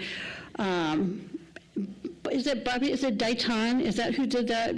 Is that how you say it? Bobby Dayton, who did the mural, no, most of the time, at the community, the Hispanic Cultural Center. He's the one that did it, and it's real live. You know, we were able to pay him to do that, and it was amazing. We were able to see everybody's shared vision. I'll show you that graphic at another time. It's done, and it was just really great that Rodney was there, and so he deserves that award. I planned on saying this before I even knew that was happening, and so you really do have great staff here that are trying to help with, ending, getting people housed in our community in the right way. So, thanks. Thank you, Marjorie. Thank you for sharing that. Okay, that concludes our public forum. And at this time, we are going to move in. Whoops, I'm sorry. Yes? Did you have something you wanted to share and you didn't get signed up? And it's not regarding a public meeting, correct? No. Come forward then. Land use, et cetera? Yes, come on forward. Yes. I'm sorry, I forgot to ask if there was anyone else that had intended to speak that didn't get signed up. I totally Thank you for raising your hand. Yeah, a little nerve-wracking standing up here. Yeah, So many people. It's different. So your name and address? Yes, my name is Dan Strunk. I own several businesses in the valley. I reside at 6093 East Gateway Drive in Boise. So this evening, I'd like to briefly discuss monopolies historically and contextually in modern times. They're as old as time, really. In ancient times, they arose through exclusive decrees by rulers. Fast forward colonial times, we're talking about the East India Trade Company. This was to expand economic growth and drive it home. Industrial Revolution, this is actually when it became corporations and individuals. Through patents, people were able to solidify control over a market. And as markets grew, public awareness of the harmful effects of monopolies came to light, and there was a regulatory response across the Western world to mitigate them. There are, of course, monopolies that are allowed to exist in the present day: water, electricity, postal service, telecommunications, and there are exceptions to all of it. With water, it's true, only one company can pipe water into your home, but you're still able to buy water at the store, have it delivered to your home or office. Similarly with electricity, generators, solar panels, USPS, okay, FedEx, DHL, Amazon, et cetera, all of these exist. Phone and internet, we're not just on our landlines anymore, and well, I guess we were just talking about TDS here a minute ago, but I'm not talking about that. It brings me to my real interest here, which is waste removal. Idaho Title 50, Section 344, which allows for exclusive franchising of waste removal, was signed into law in 1965. When the population of Idaho was about 694,000, we're currently at 1.9 million. And growth in Idaho has brought our population to about 4 times that. Nampa specifically is over 6 times larger than 1965, growing from 18,000 to over 110,000. Now, just because state law allows it does not mean that a city must go that route. Currently in the city of Nampa, you have no options outside of the franchise selected by the city, and per the city's contract with the provider, if you were to offer a contract to someone else, they would have 30 days as a right of first refusal. Time's coming up, so I'll leave you with this. Imagine for a moment that the only water or electric company could service your home: plumber, electrician, right? Imagine that only the United States Postal Service could deliver packages to your home. Imagine you cannot own and operate a cell phone not supported by your local provider. And what my associates and I are hoping to bring to light is that there are 110,000 residents of Nampa who can only call one multi-billion-dollar company that has exclusive rights to waste removal in Nampa, but do not exclusively serve Nampa. That's all. Could I ask? Question? Yes. Yes. Who are you referring to? In the city of Nampa, Republic Services. Okay, so you're talking trash waste. Waste removal, yes, sir. Sorry, I was thinking sewer waste. Yeah. I was trying to No, figure out sir. the Waste removal, yeah. waste removal being trash. So what company do you work with? Do I have to say? Yes, because you're here Yeah, that's representing fine. that, so. I own and operate locally a company called Dump Store of Boise.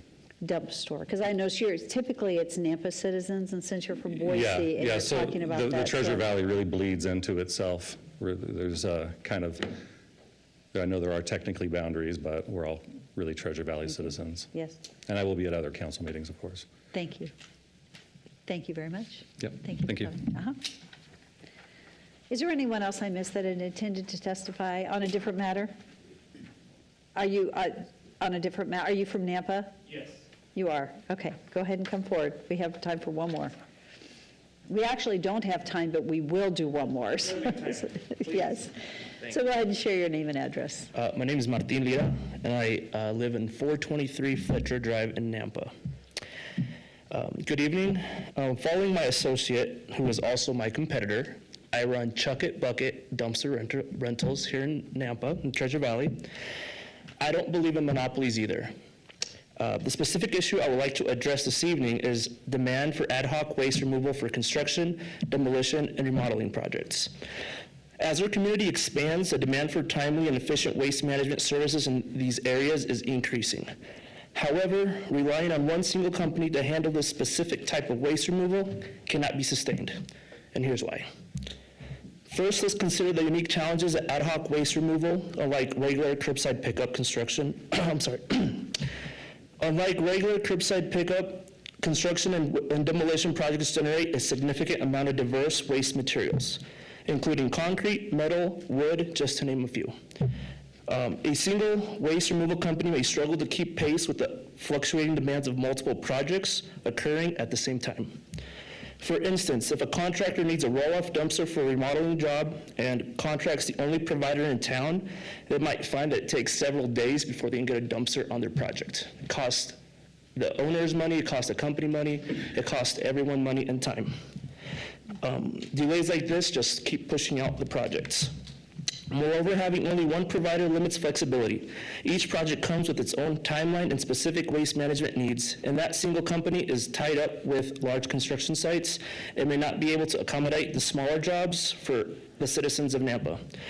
Imagine a scenario where a demolition crew finishes a job early and requires a medium pickup of debris to avoid fines or safety hazards on the job site.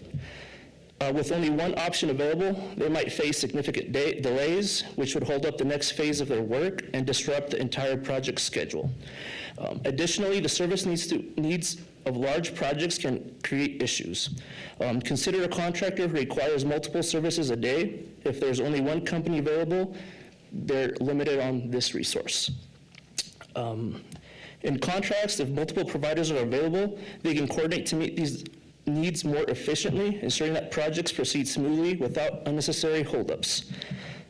Finally, having multiple waste removal providers encourages community engagement. When companies compete, they are more likely to solicit feedback and adapt to concerns from the citizens. The responsiveness can lead to improved service quality as companies strive to earn and retain business from contractors alike and residents alike. In conclusion, as Nampa continues to grow and evolve, we must recognize that a single company cannot effectively manage the diverse and fluctuating demands of waste removal for construction and remodeling projects. By advocating for a more competitive market, we can ensure that citizens can get the service they need when they need it and not depend on one multi-billion-dollar company. And that's it. Council, do you have any questions? I do. Yes. I guess I'm confused because having personally used other private providers than Republic to remove construction waste and development waste, and so I haven't gone through Republic to get my jobs cleaned. So has something changed in the last 1 to 3 years that That's what I was sitting here thinking, the same thing. understanding, because or? there are Since other- I believe it's like 1997, City of Nampa signed an exclusive contract with Republic Services that only they can remove waste from projects unless you're the contractor removing your own waste. But for example, if I have a job site, I can only hire Republic Services to bring a dumpster to my job site so that I can put my construction debris or trash in that cubicle of trash called roll-off, and only they can haul it off. I can't. Legally, I can't contract a private company to do so. Well, strange to me, because I've contracted with multiple people who have their I own. can get you the contract, the city has Their it. own picker, and they come and pick up the debris and. Are you talking junk removal, or are you talking roll-off dumpsters? I'm Well, specifically speaking of roll-off I'm talking dumpsters. construction debris on a job site. Sure. Getting picked up by different firms who handle getting that to the. And it sounds like I might have to get you the contract the city signed in 1997 so that you could be up to date with the information. So is Republic enforcing something? As of Keeping right you now, from doing work, or- they haven't, simply because I just don't believe they can keep up with the demand, which at that point, they'd be at breach of their contract. I guess we'll have to do some research. Doug, Racine, do you guys mind sharing your microphone with Doug since his isn't working? Thank you. So Doug, we should have a discussion around Right. this because I'm a little bit No, confused by it. I believe he's correct on that. I believe that's the legal approach we're required to do for that particular type of dumping into the landfill. But I'm not sure about the date of when it was signed and if it's in the existing, what it says exactly in the existing It contract. just got re-signed, I believe it was last year, for an extension for 3 years. That was 2 years ago. I don't know what it was. Yeah. But we'll be glad to get the Let's information do for some you. research because as David, as you are sitting here going, really? Because I'm, as Treasure Valley wide, I mean, this is not something I'm familiar with. And I know that there are a lot of companies that actually remove construction. Yeah. I know there are some limitations, but I don't recall the exact specifics. We'll have to look that up. We'll get it for you. And I would like to make it clear that we are advocating for roll-off dumpster service, not curbside pickup like everyday trash, because obviously if there was multiple companies that did it, it would just mess up the whole schedule and there'd be a lot more trucks Okay. moving. So with that, I think my understanding is we need to move on. So we will come back and we'll address this on this side and look into it. Thank you very much. Thank you for being here. Okay, with that, we are going to move, we're very late moving into public hearings, which is not our intent, but we did get 8.3 out of the way. So we're going to move forward to public hearing 8.1. This is an action item. This is our Nampa Parks and Recreation. It is an action item, and it's to authorize them to increase user fees for Parks Recreation Program, Harvard Recreation Center, City Golf Courses, City Cemetery, and accept policy changes as proposed. Darren, thank you for presenting to us in council. All this information was in our packet, so if you have your packet in front of you, and Darren will go through it. Thank you, Darren. Are you ready for a motion? Good evening, Mayor and Council. public Darren hearing. Johnson with Parks and Recreation.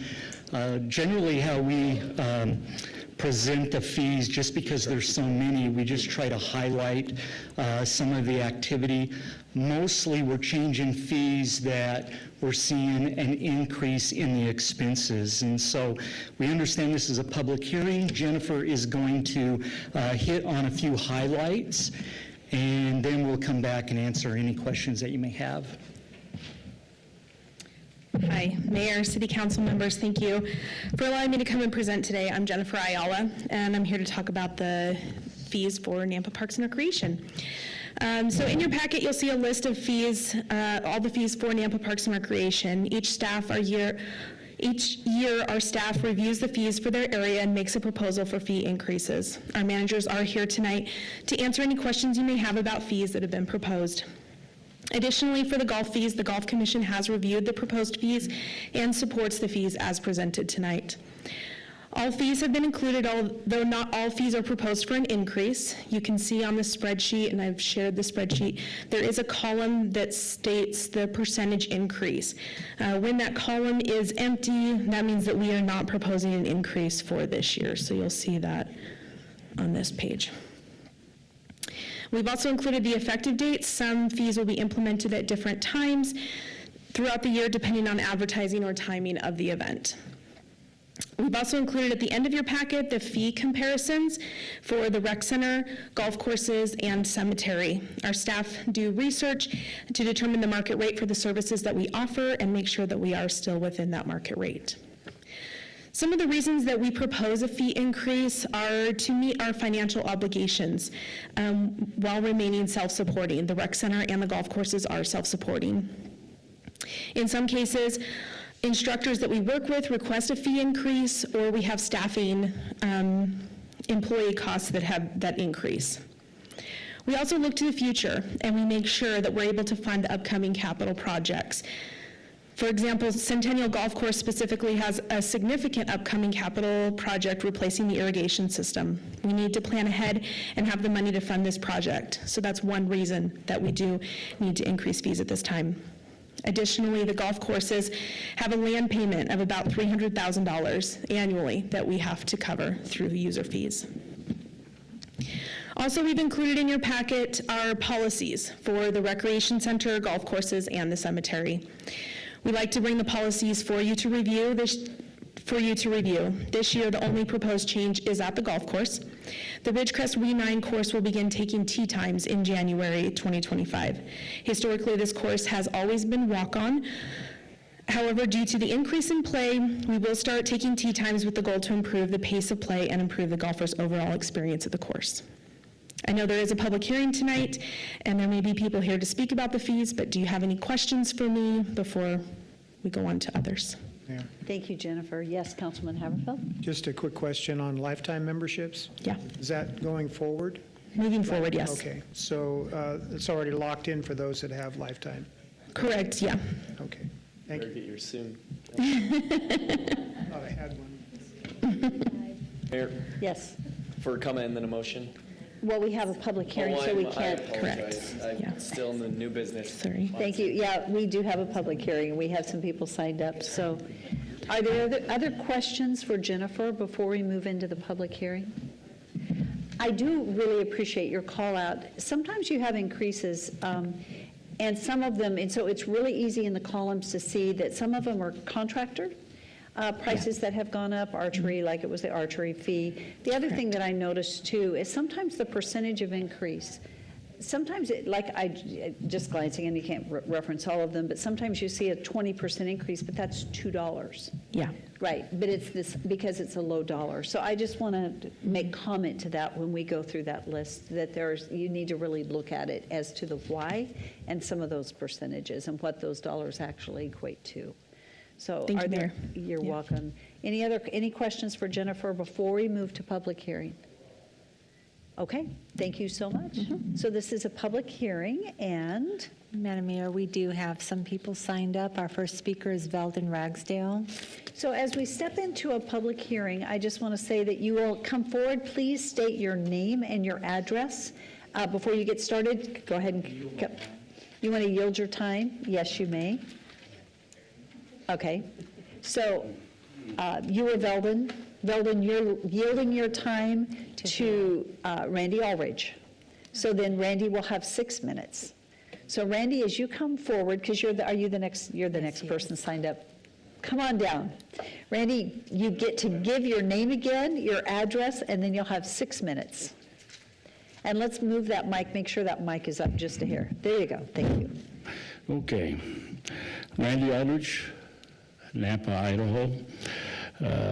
I'm the senior president at Address. address. There you go. Do I need to give that out? You do. After I do this, We'll know where to find you. 10306 Millgrain Street, 83687. Thank you. All right, I'm the president of the Senior Association so far. Next year, we'll very possible have a new senior president. I think I know some of you. We've talked quite a bit to help the golf courses, and I'm only speaking for the seniors. And I have a lot of seniors. I'm the billy goat here. The wages they're asking is very nice. I mean, it's not overboard or anything like that. But for me to respect the seniors who I represent, why is it we go up $36, why don't we just go up $20? I can't answer that because I don't know for a season pass. Why do we go up $2 more on the green fees? Because a lot of these people remember this, please remember, are fixed income people. Maybe $2 to you guys is not very much, but $2 to someone else, or $36 to someone else, it means a lot. And we are the largest in the state, in Idaho, the Seniors Association. And there's a reason why. Is because your guys' help earlier, getting the golf courses. People come all the way from Mountain Home and Payette and Caldwell, and they want to play. For me to ask you guys not to give a raise would be foolish. But kind of look at it in their perspective. I will ask this. I'll stick my neck out without talking to the seniors. Raise the green fees $3 and raise the season pass from 20 or 25. Why 36? Well, I mean, that's 3%. You get a pay raise, the seniors only 2.5 on the cost of living once a year.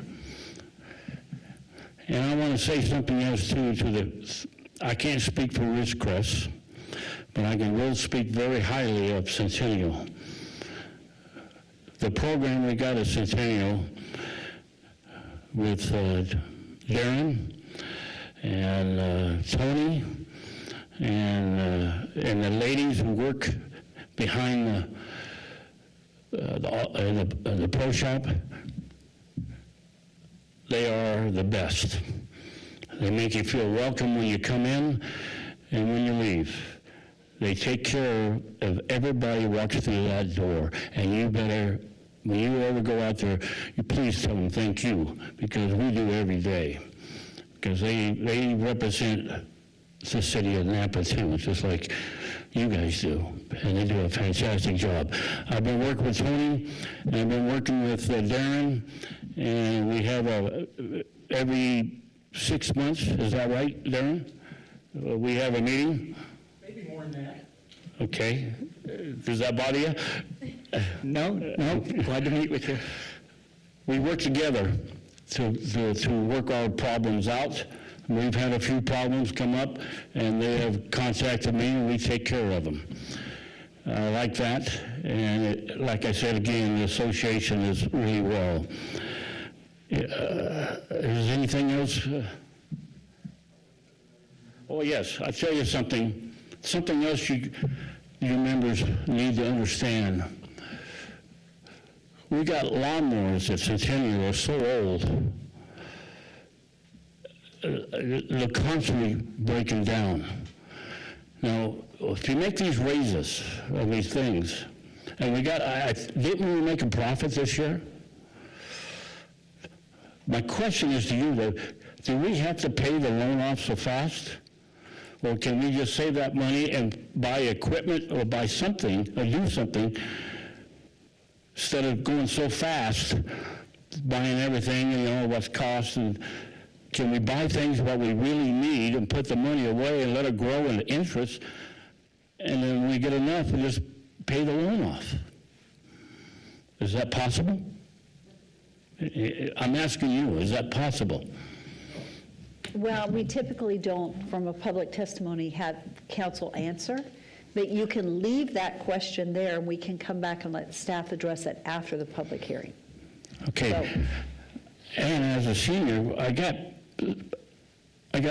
180 members, and you asked me their names, I couldn't remember them. But we do have some people who are retired, and here's another question for you. If they can come out and say, I could help you save money, is that possible? Can you do that? Can they do that, I would ask you. For example, I have a gentleman who used to be an engineer. and he spoke to me and some of my associates who I work with there at the golf course, I think I can save this city of Napa some money. Well, my gosh, wouldn't that be a good idea? But if that's possible, is that another question? If that's possible. Because we're here to work together, and we got a chance in Napa. I mean, you got junior golf. Hadley and her associates is working, associates, I see my time's up. I'm sorry. I can run along all night long, but it don't make any sense. But thank you again, and hope you really take this and think about this. We don't mind a pay raise, but remember these people who have fixed income, it affects them. Okay, thank you guys. Thank all of you. Mayor Kling. Thank you so much. Randy, Yes? I got a question for you. Oh, you ain't getting away that fast, dude. Yes. So you're just referring to is the fees for the senior men and senior women. That's all you're referring to. Everything else is okay. Yes. Okay. And the reason why you're asking that is because of their income. I realize that.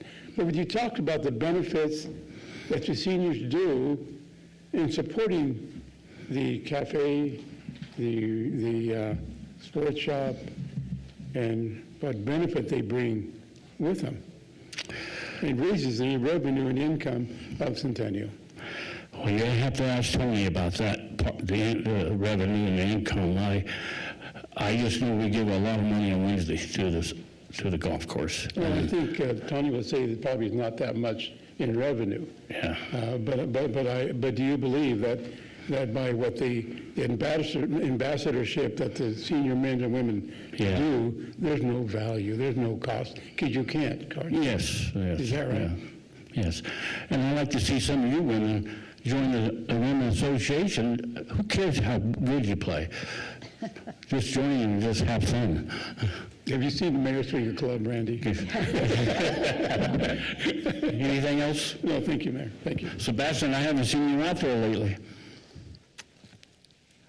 Well, it's because I'm very crappy at golf, and I go in the night when nobody can see me swing, so that's where I get my practice strokes in.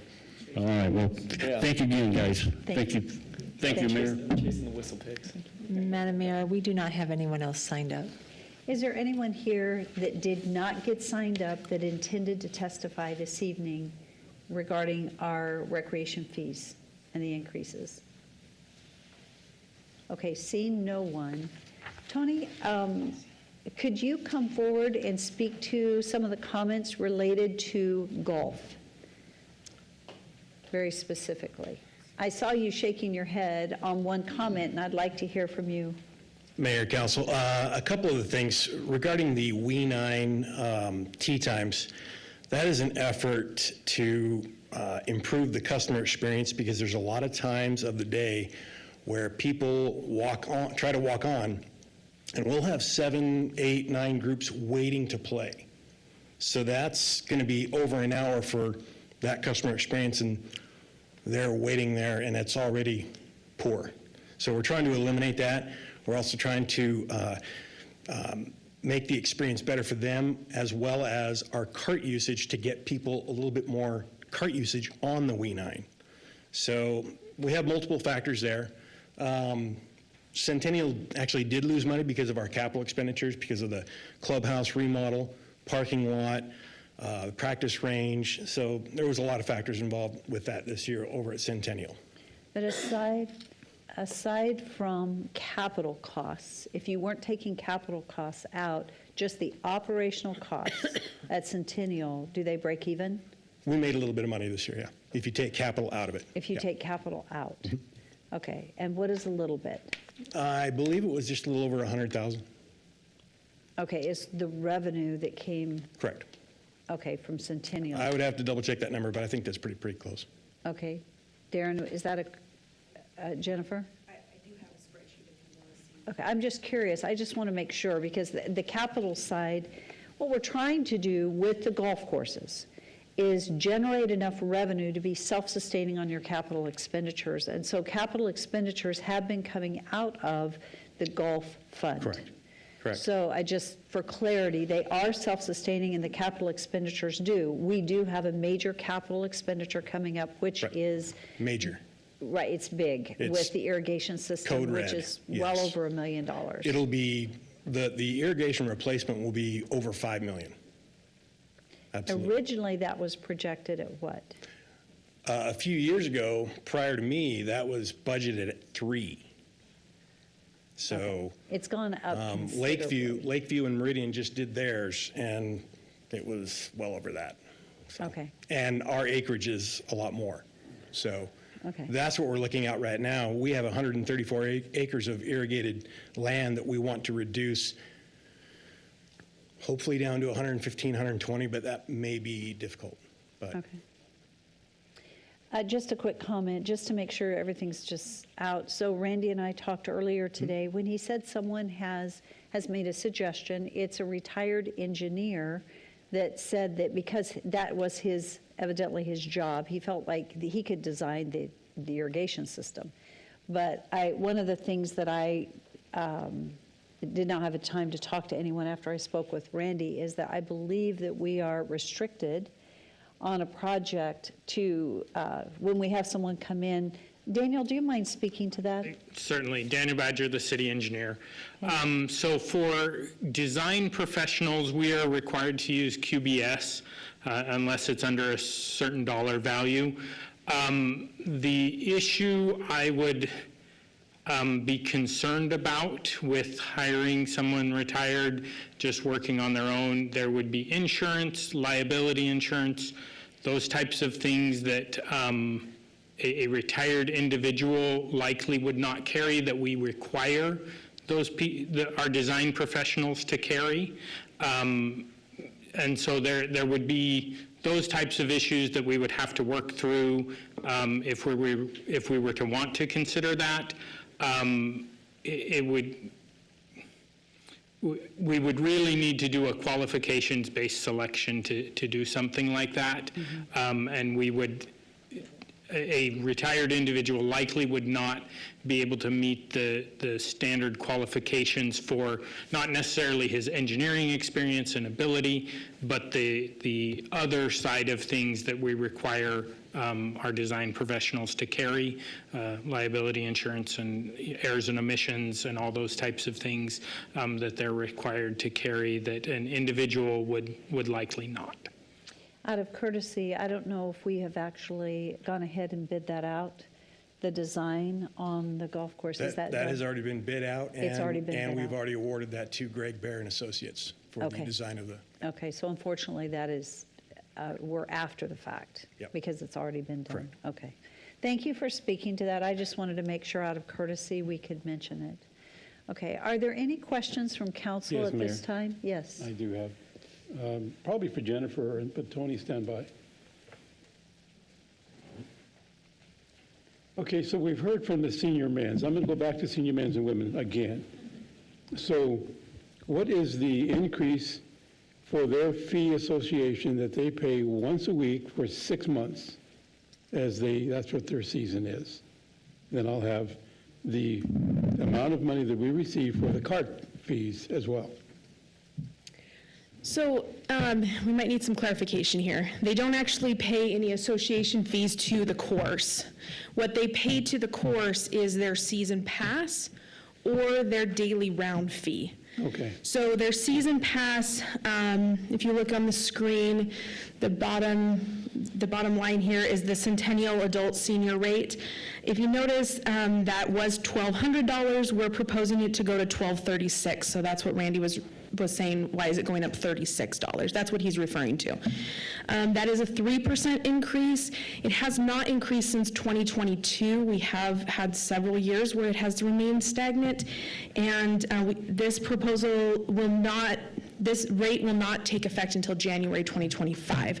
So it is a 3 year since we've seen any increase. We are doing 3%. We feel like that's a modest increase, especially taking into account that staff increases are 4% this year, and that's just 1 year. This has been 3 years between increases. So we feel like this is a really modest increase. It is in line with, we're still well under the other courses in the Valley if you look at the comparison sheet. So we understand that seniors are on a fixed income, and we try to balance that with what we need to make things operate. So, yeah. Does that answer the question? So let me go back. Yeah. What is the amount of revenue gained by Centennial by the senior men and women's associations? Do you know that? Yeah. And also, what is the CART revenue for 6 months that they use for Centennial? I'm not even talking about Ridgecrest. Yeah. So for the senior pass, right? For the senior pass specifically, we would have an increase on that one of $3,924 for the senior season pass, almost $4,000. If the same number of seniors purchased this year as purchased last year, I should preface that by saying. I did not do carts specifically. What is the increase on carts? Carts is what, $15? Did we increase carts? Okay. Yeah, I do not have the number for carts, I'm sorry. I only did the season passes and the day rates, so. Well, I think my friend. Mayor, can I ask you a question? Yes.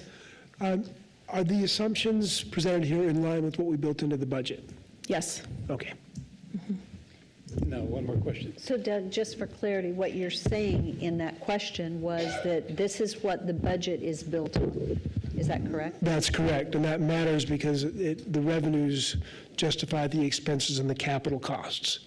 So if you're going to, if for some reason you decided to change this, there may be a need to come back and revisit some of their plans.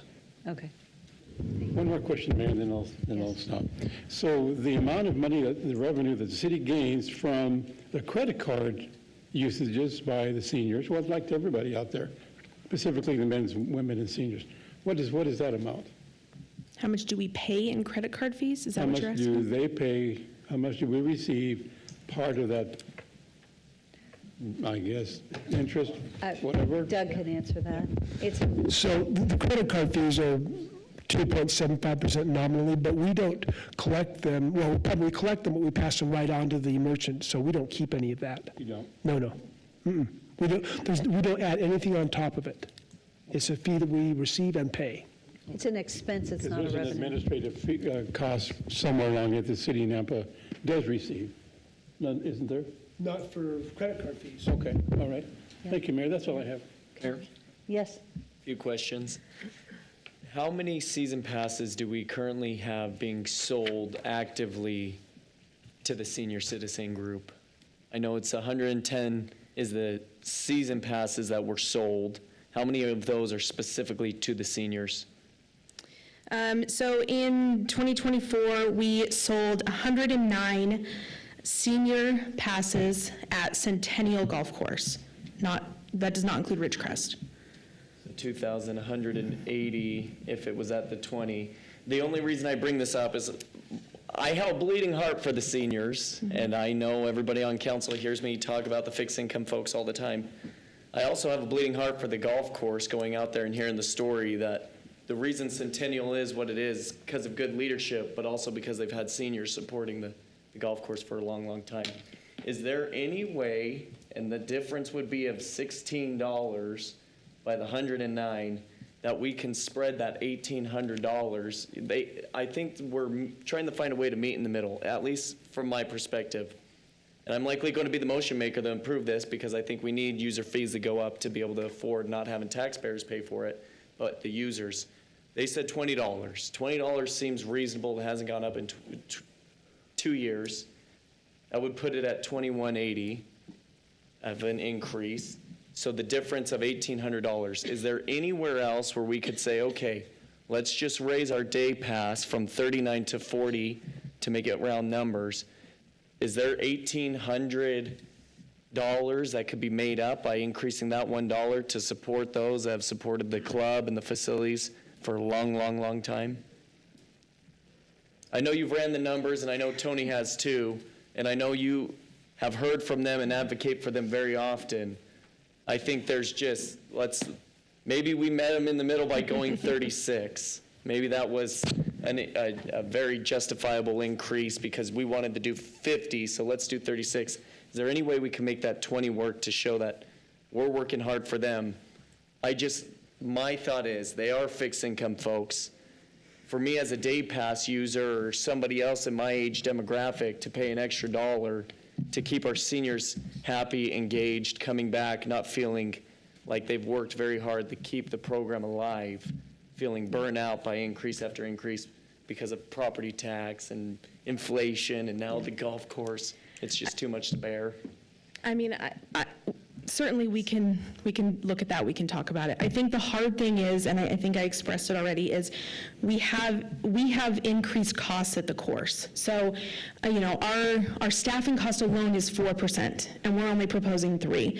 I mean, honestly, I think it should have been 5%, 5% that we proposed. But I think we pulled that down because we know that we're trying to meet them in the middle. I feel like we've already done that, I guess it would be my answer.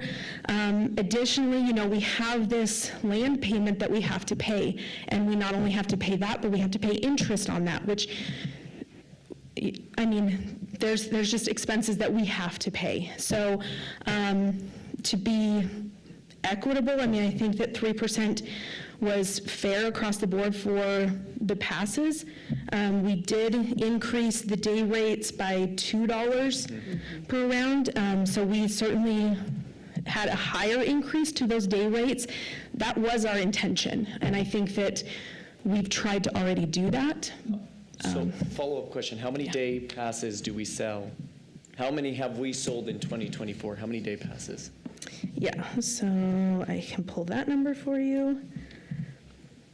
And you're spot on. We have costs coming in capital projects. And as council knows, and mayor and everybody else, I was the one that was bulldogging having the loan be paid for, and I would continue to do so.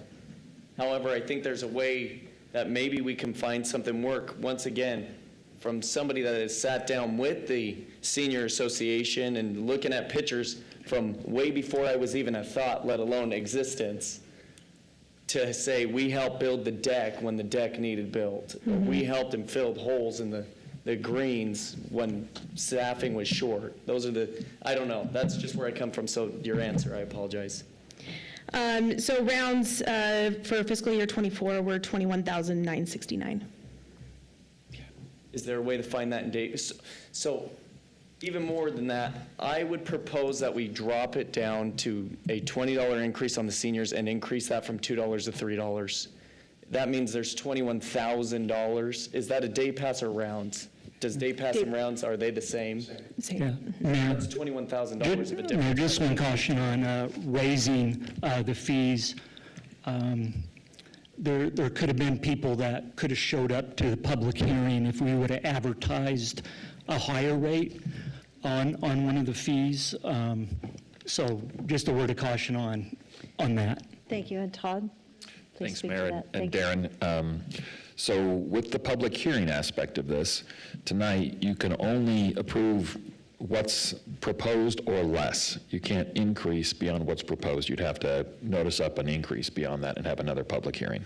So my proposal would be then, and you're not going to like this, neither of you, and I apologize, that we decrease theirs to the $20, and in anticipation next year, we're going to increase it another $1, make up the difference of the $1,800 plus another $19,800 in the next year with the 21,000 uses. That might not be council's will. I think it's an olive branch. I think they came out of their way to come and testify about something that they're obviously passionate about. I think that's important to take into consideration as well. But Thank you. So let's hear, council, do other council members have comments? Councilman Reynolds.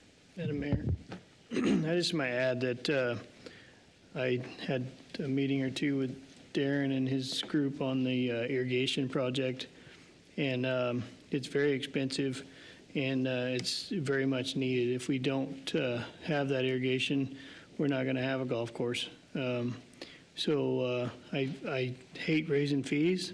I don't like it any better than anybody else, but if we're going to have it, we're going to have to fund this irrigation, whether we like it or not, and this is the way we fund it. Okay, any other comments? Mayor, I was just going to say, I can appreciate Councilman Griffin's compassion and his idea. I think I see what you're saying. I don't necessarily disagree with what you're saying. However, if we are, being over budget, and if we want these to be self-sustaining, we have to allow for fee increases for us, knowing that we have these expensive projects coming forward. So I'm in support of it. Thank you. Councilman Rodriguez? I concur with Councilman Griffin. The seniors, men and women, are not going to break continuing the work we need to do at Centennial. So, thank you, sir. Okay. I don't have any questions. Any further comments? Okay, so what is the will of council? Well, I'm sorry, I just realized that. I would stand for a motion to close public hearing. Second. It's been moved and seconded. All in favor? Aye. Thank you. Okay, what is the will of council? Mayor, I make a motion that we approve the fee schedule proposed by staff as presented. Second. It's been moved and seconded that we approve the fees that were proposed by staff. Discussion? Does this include Centennial? This is the full The full recommendation, the full thing. Wow. Okay. Discussion further? Okay, there's been a motion and a second to approve the fee structure as proposed by staff tonight. Mayor, Yes? I'll make one last comment. I very much appreciate the Rec Center's spreadsheet explaining the YMCA and Meridian YMCA's difference in prices. I think that's fantastic. So the same with the golf courses. We're below the average in the whole valley. I think that's fantastic. I also liked going through the packet and seeing all the different programs that we provided. I was surprised by a number of them, including whitewater rafting and so on for our members. I love Parks and Rec more than anybody, and Darren knows it because I've gone to his office and told him that every time I sit in there. I don't think $1,800 kills the irrigation project. I think it does help support our seniors and keep them active, because $16 could be the difference for one of these members to not get a renewal. And maybe it's not. Maybe I'm being way too overambitious in saying that. I think the increases are necessary. I also think $1,800 is an olive branch to them and keeps the budget forward. So with that, if it continues, I'll be voting no. So, Mayor. Yes. Would it be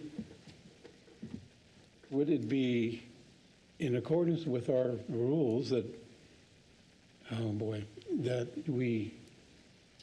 I will vote for the increases in fees. I will not vote for the Centennial Senior and Men's increases. I wish that could be separated. Otherwise, I'll be voting no on this motion. Is there a reason, problem?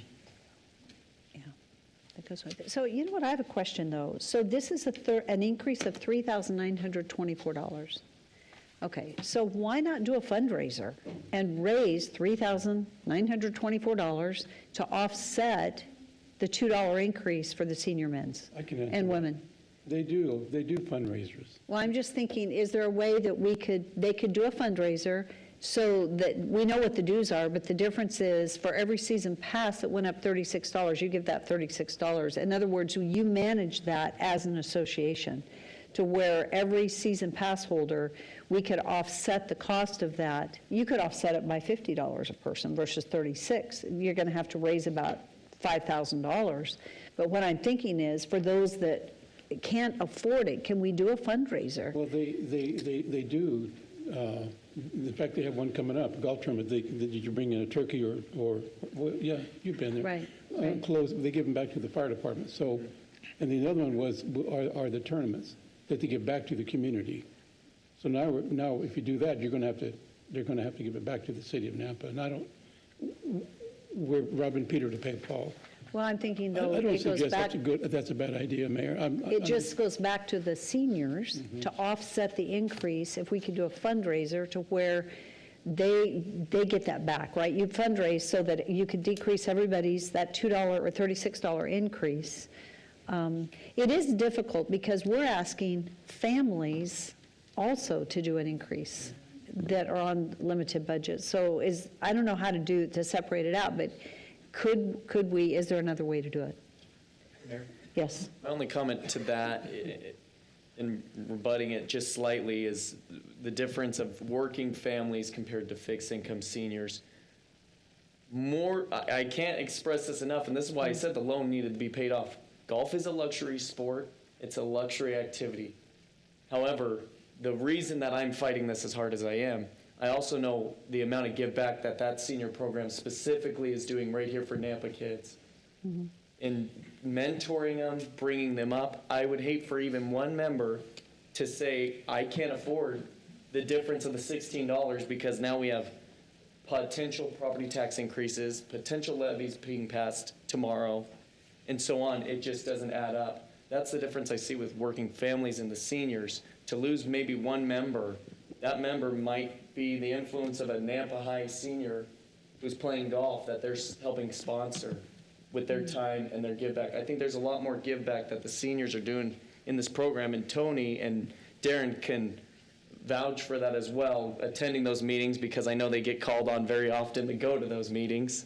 Maybe they get beat up one way or another, and I apologize for being in attendance when that happens too, but that's just where I come from. I think holistically, if we're looking at the big picture, they are fixed income, but they're giving a lot back to the community that I think this is an opportunity. But we can say that for every group, so there's also that. Okay. Okay, any further discussion? Okay, roll call. Rodriguez. No. Jingula. Yes. Haverfield.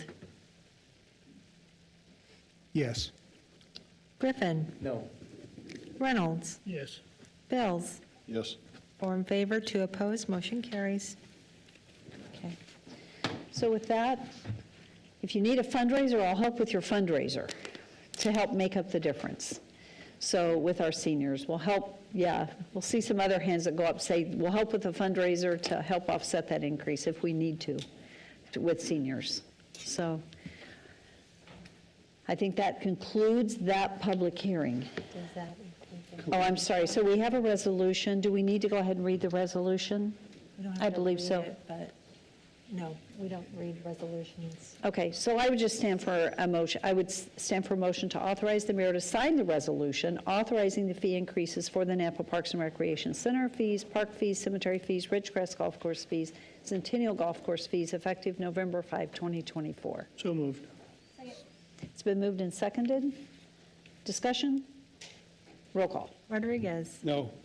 Bills. Yes. Haverfield. Yes. Griffin. No. Jingula. Yes. Reynolds. Yes. 4 in favor, 2 opposed, motion carries.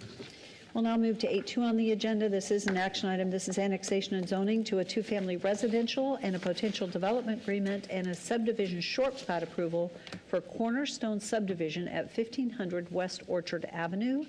This is for William Mason, Mason and Associates, representing Jose Hernandez. And this is for 5 buildable lots for 2 family attached dwelling units and 2 common lots. And thank you for joining us this evening. Good evening. William Mason with Mason and Associates. Our address is 924 3rd Street South in Nampa. This is a little infill project. It's about 1,600 feet to the west of Midland on Orchard. And our client would like to annex this to an RD zone and then ask for a short plat. We have gone through engineering and we have all the plans approved. So I think we've got all of our services we need for the project. It's just a matter of the appropriate land use. So I guess with that, I would ask if you have any questions and then wait until after Rodney gives his staff report if you have questions after that. Okay? I'm glad to do that. Thank you very much.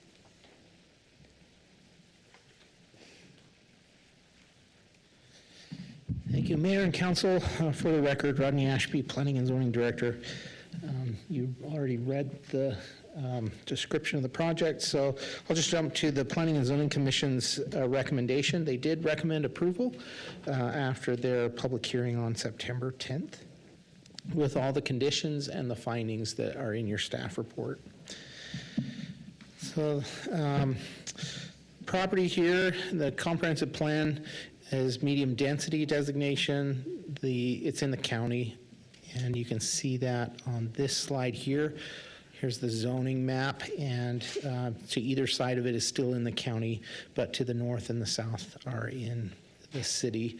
To the south is the Pines subdivision. Just wanted to point that one out because it has, single-family detached. It has townhouses directly to the south, and then duplexes to the south, and just a little bit to the east. Let me zoom in on that so you get a little better. Right to the bottom right-hand corner there, you can see the duplexes there, and to the direct south is the townhouses that are in that subdivision. And then history, just pre-app meetings, they originally proposed 11 duplexes, which were 22 units, and this one they've reduced that down to 5 duplexes, and that would be 10 total residential units. City utilities are available to the site. They're all in the area there. Here are the renderings they put in the packet. So I'll give you a second for those. And I think those are just potential renderings. So applicable state code and city code regarding annexation, the criteria there, and then zoning. We've read through these lots of times, so I won't spend time on this, but okay, so here's the RD zone and specifics about what is intended for the RD zone. The RD zone is intended to provide kind of this transition from single family to a little bit denser. You might see some duplexes, may even see some triplexes or fourplexes if it's in a higher density designation on the comp plan. And then again, that's that kind of missing middle that I've mentioned before. Here are the spatial and bulk requirements on the right-hand side there. Your pretty typical standard setbacks and lot widths. Density requirements are per the comprehensive plan and the zoning assigned to it, which would be RD. So you've got a minimum lot size of 6,000 square feet and a maximum lot size of 12,000 square feet. And that allows for the duplexes to go on those 6,000 square foot lots. So it really kind of, it's a little denser than it seems because you're adding the duplex rather than just a single family. Question, Mayor? Yes. Rodney, doesn't an RD zone allow fourplexes as well? It does only in the high density designation on the comprehensive plan. So this would be limited to duplex? Correct. Okay, not fourplex? That's right. Thank you. General subdivision policy is outlined in state code and in our chapter 27 of Title 10 of our code. And this is just a short plat, so it goes both to planning and zoning and to city council. Normally, you wouldn't see the preliminary plat, but because it's a short plat, it goes together. So it's preliminary plat and a final plat together comes before you. And normally, a final plat or a short plat would just go to you in a consent agenda item, but because it's attached to an annexation, it requires a public hearing. So that's why we're here. And I think I talked about that. This is just for informational purposes, but these are the requirements for parking for a duplex. So it's dependent on the number of beds, and so this will all be considered as part of the building permit rather than the plat process. So correspondence, we received standard comments about Weeds and debris, I shouldn't say those are standard, but the concerns about weeds and debris from code compliance, development of this site would take care of that. Engineering made their pretty standard comments, and those have all been incorporated into the conditions that I've recommended for this project. Fire District did point out that they're 1.6 miles from the nearest station, and that's approximately 4 minutes to get there. Their goal is 5 minutes and 20 seconds, so it's better than their goal. The police department identified the need for additional support staff and officers, 0.03 officers and 0.02 support staff. I'd like to meet those people when they're hired, the 0.02. And then just the need for the budgeting for those officers and the support staff eventually. Building department conditions are listed here, pretty standard, meet the building code. Land uses, this is an enclave property. It's infill development. It's strongly supported by our comprehensive plan for infill development, and even encourages that we look at allowing some densities that normally wouldn't be allowed. And public interest, again, it's a property that's enclaved and would be considered infill. And there are services available readily to the property. So here's the staff analysis of the plat.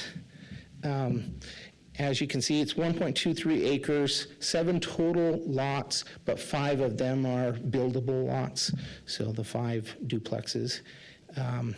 And qualified open space, short plats are exempt from the open space requirements, so they don't have that. Minimum lot areas, I've talked about that. The minimum was 6,000 square feet. The smallest one is 6,088 square feet. The maximum is 12,000, and the maximum that are actually being provided is 9,975, so it's compliant.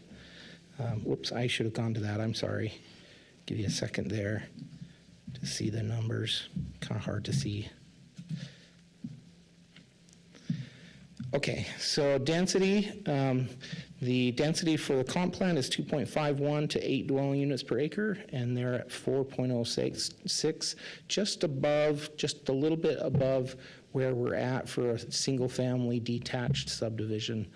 We're getting the high 3s mostly for those single-family detached. The lot width, 30-foot minimum, and they're providing 68. The parking will be evaluated later at the building permit stage. Setbacks, same thing. We don't anticipate any concerns. They'll still have to meet the 15-foot rear setback, the front setback of 20 feet or 15 for the living space, and the 5 foot on either side. A landscape plan is not required for this plat, but they did provide this landscape plan, and just shows some of the plants that will be provided. They will be still required to provide that landscape buffer. And then here are the proposed conditions. Essentially, I took all of the engineering and building conditions and just put them in here. So proposed findings, the property is contiguous with the city limits on the north and south sides of the property. The area can reasonably be assumed to be available for the orderly development of the city because it is an enclave property in a fully developed area, and utilities and services are available or are already being provided to the property.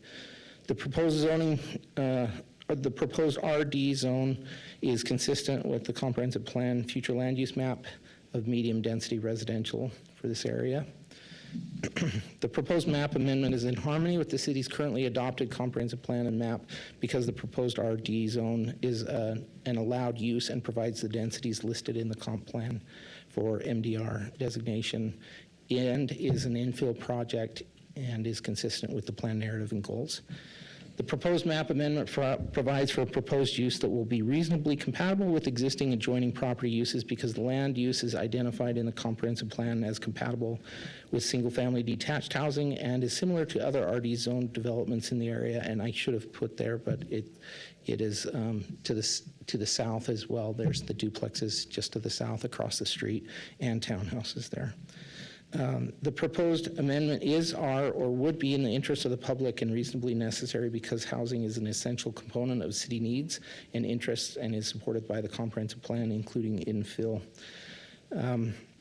And then just for the plat purpose, in order for you to approve a plat, it needs to comply with our city codes and development standards. And staff's analysis of this finds that it does. And here's the final slide, and I would stand for questions. Rodney, thank you. Councilman Haverfield? Just a couple of quick questions. Mountain Pine Road is what the access road is indicated as being a public access. Is that, it's not a private lane, correct? Oh, I'm sorry. So on the proposed site? Yes. Yeah, so let me go back to that slide. And it appears to be less than 100 feet in length, so a turnaround is not required. Is that That's correct? Yeah. For fire engine access. So the ability to provide guest parking in this development would have to be on street, would it not? Yeah, or on the lots themselves if they were to have additional parking for their, a larger driveway or whatever, yeah. Requirement is 0.25 per dwelling unit, is that correct? Let me go back to that slide. Whoops. So approximately 3 or 4 spaces? Yeah, so 0.25 spaces per dwelling unit for guest parking, yeah. Okay. So that'll have to be figured out as part of their permit. Then per unit is two spaces per unit? It depends on the number of bedrooms that they have. Okay, so it could actually be more? Or it could be, well, it could be less. The max is 2. So maybe Anything 3, more than okay. 2 beds requires 2 spaces per dwelling unit. Okay, so a little creative architecture there can get this solved? Yep. Okay. Yeah. All right, thanks. Are there any other questions at this time? Did anyone have questions? I know that William Mason kind of deferred to the presentation from Rodney, but no questions right now. Okay. Rodney, thank you. So this is a public hearing, and I believe we have? Madam Mayor, we do have one person signed up. That is Michael Voss. Is Michael Voss here? Hi, good evening. Thank you for being here tonight, and thank you for sharing your name and address. My name's Michael Voss. I'm at 405 Cornwall Drive West in Nampa. And I have the house right on the north side of this lot. I'm just curious what was going on with it, what was going to be taking place. I'm just concerned about disturbance in the neighborhood or the dust and dirt that I have to fight for a year or two, whatever it takes. I've been in construction work all my life and I'm retired now, but I'm just kind of concerned about it. And I'm not for or against it, so it passes that. Thank you. Thank you for coming this evening, and thank you for expressing your concerns. Thank you. Madam Mayor, we do not have anyone else signed up. Hi, would you like to testify? It's an exciting day.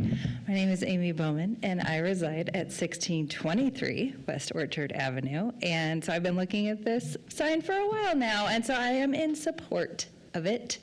And it'll be great. I think, does it have sidewalks? Yeah, okay. I figured it did. Yeah. Most areas don't, but hopefully slowly we'll get to sidewalks, so. So you're saying this will get to sidewalks, is what you're saying? They will be required to do They sidewalks. will be required, so you're excited about that? Yeah. Because of the kids walking on the side of the road? Yeah. Yes. Yeah, anyway, thank you. Thank you.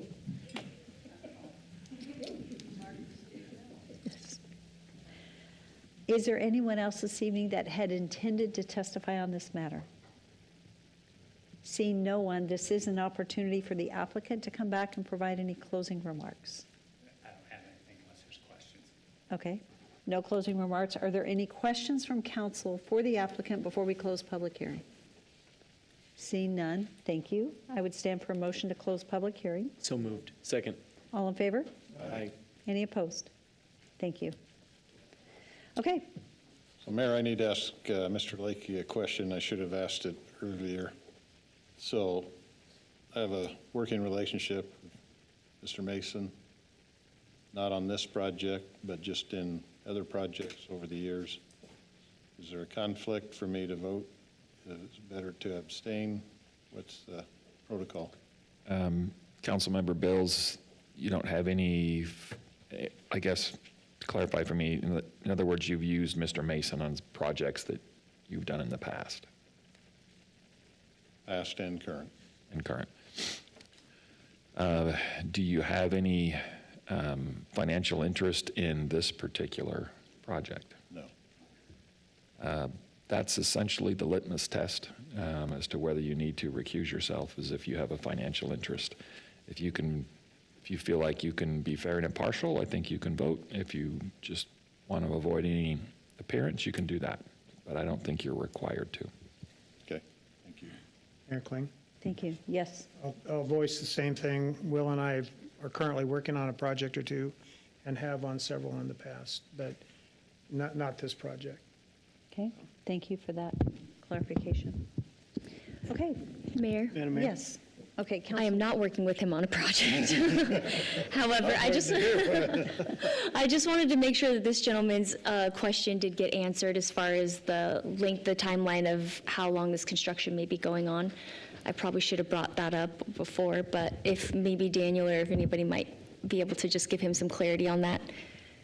So Mayor, Councilman Jangula, I would anticipate something like this. The Public Works, the infrastructure side of things, I would be surprised if a 6-month window is not plenty to get a project this size completed. That's probably longer than it really would take. The structures themselves, that really depends on how quickly the builder wants to build them out. But with, 5 buildings, that could easily be done within a year if he builds them concurrently. Okay, thank you. So we have in the past had neighbors that have been significantly impacted by construction that's taken place, and these have been very large projects that have taken years. This is a little bit smaller project. That said, what I would like to say is it's duly noted, and then I would like, Mark, maybe you can capture this since they're talking, but I would like it duly noted and communicated on this project that this comment came forward. We can't control it, but we can communicate it. So that's my ask of staff, is that we communicate when the building permit, I don't know how we do that internally, but when a building permit comes in, that it has been duly noted that neighbors have asked that we manage our construction to the best of our ability. Mayor, the building permits and the civil construction are required to get erosion control permits, and our inspectors do monitor. With the conditions that we have, it is sometimes challenging, but we do monitor those, and if there are issues that the other residents see, they can contact either engineering or environmental compliance, and we will have the inspectors go out and address those issues to the best of our ability. Thank you. Thank you. And Natalie, I appreciate that we heard what was said. And thank you for speaking up on it, and we will duly note it. Yes, Councilman Reynolds. I'm ready to make a motion. Yes. I move to approve the annexation and zoning to RD and subdivision short plat approval for Cornerstone subdivision at 1500 West Orchard Avenue, a 1.23 acre for William Mason, Mason and Associates, Inc., representing Jose Hernandez, and adopt the proposed findings in the staff report. Second. It's been moved and seconded. Is there any further discussion? Roll call. Rodriguez. Yes. Jangula. Yes. Bills. Yes. Griffin. Yes. Haverfield. Yes. Reynolds. Yes. All in favor, motion carries. Thank you. We will move now to 9, unfinished business on the agenda, and we do have some reading of ordinances. Each of these is requested to pass under suspension of rules, just in case I forget to say it on one of them. But we are going to move to 9.1. This is an action. It is the first reading of ordinance ratifying the action taken in Ordinance 4828, which amended Ordinance 4751.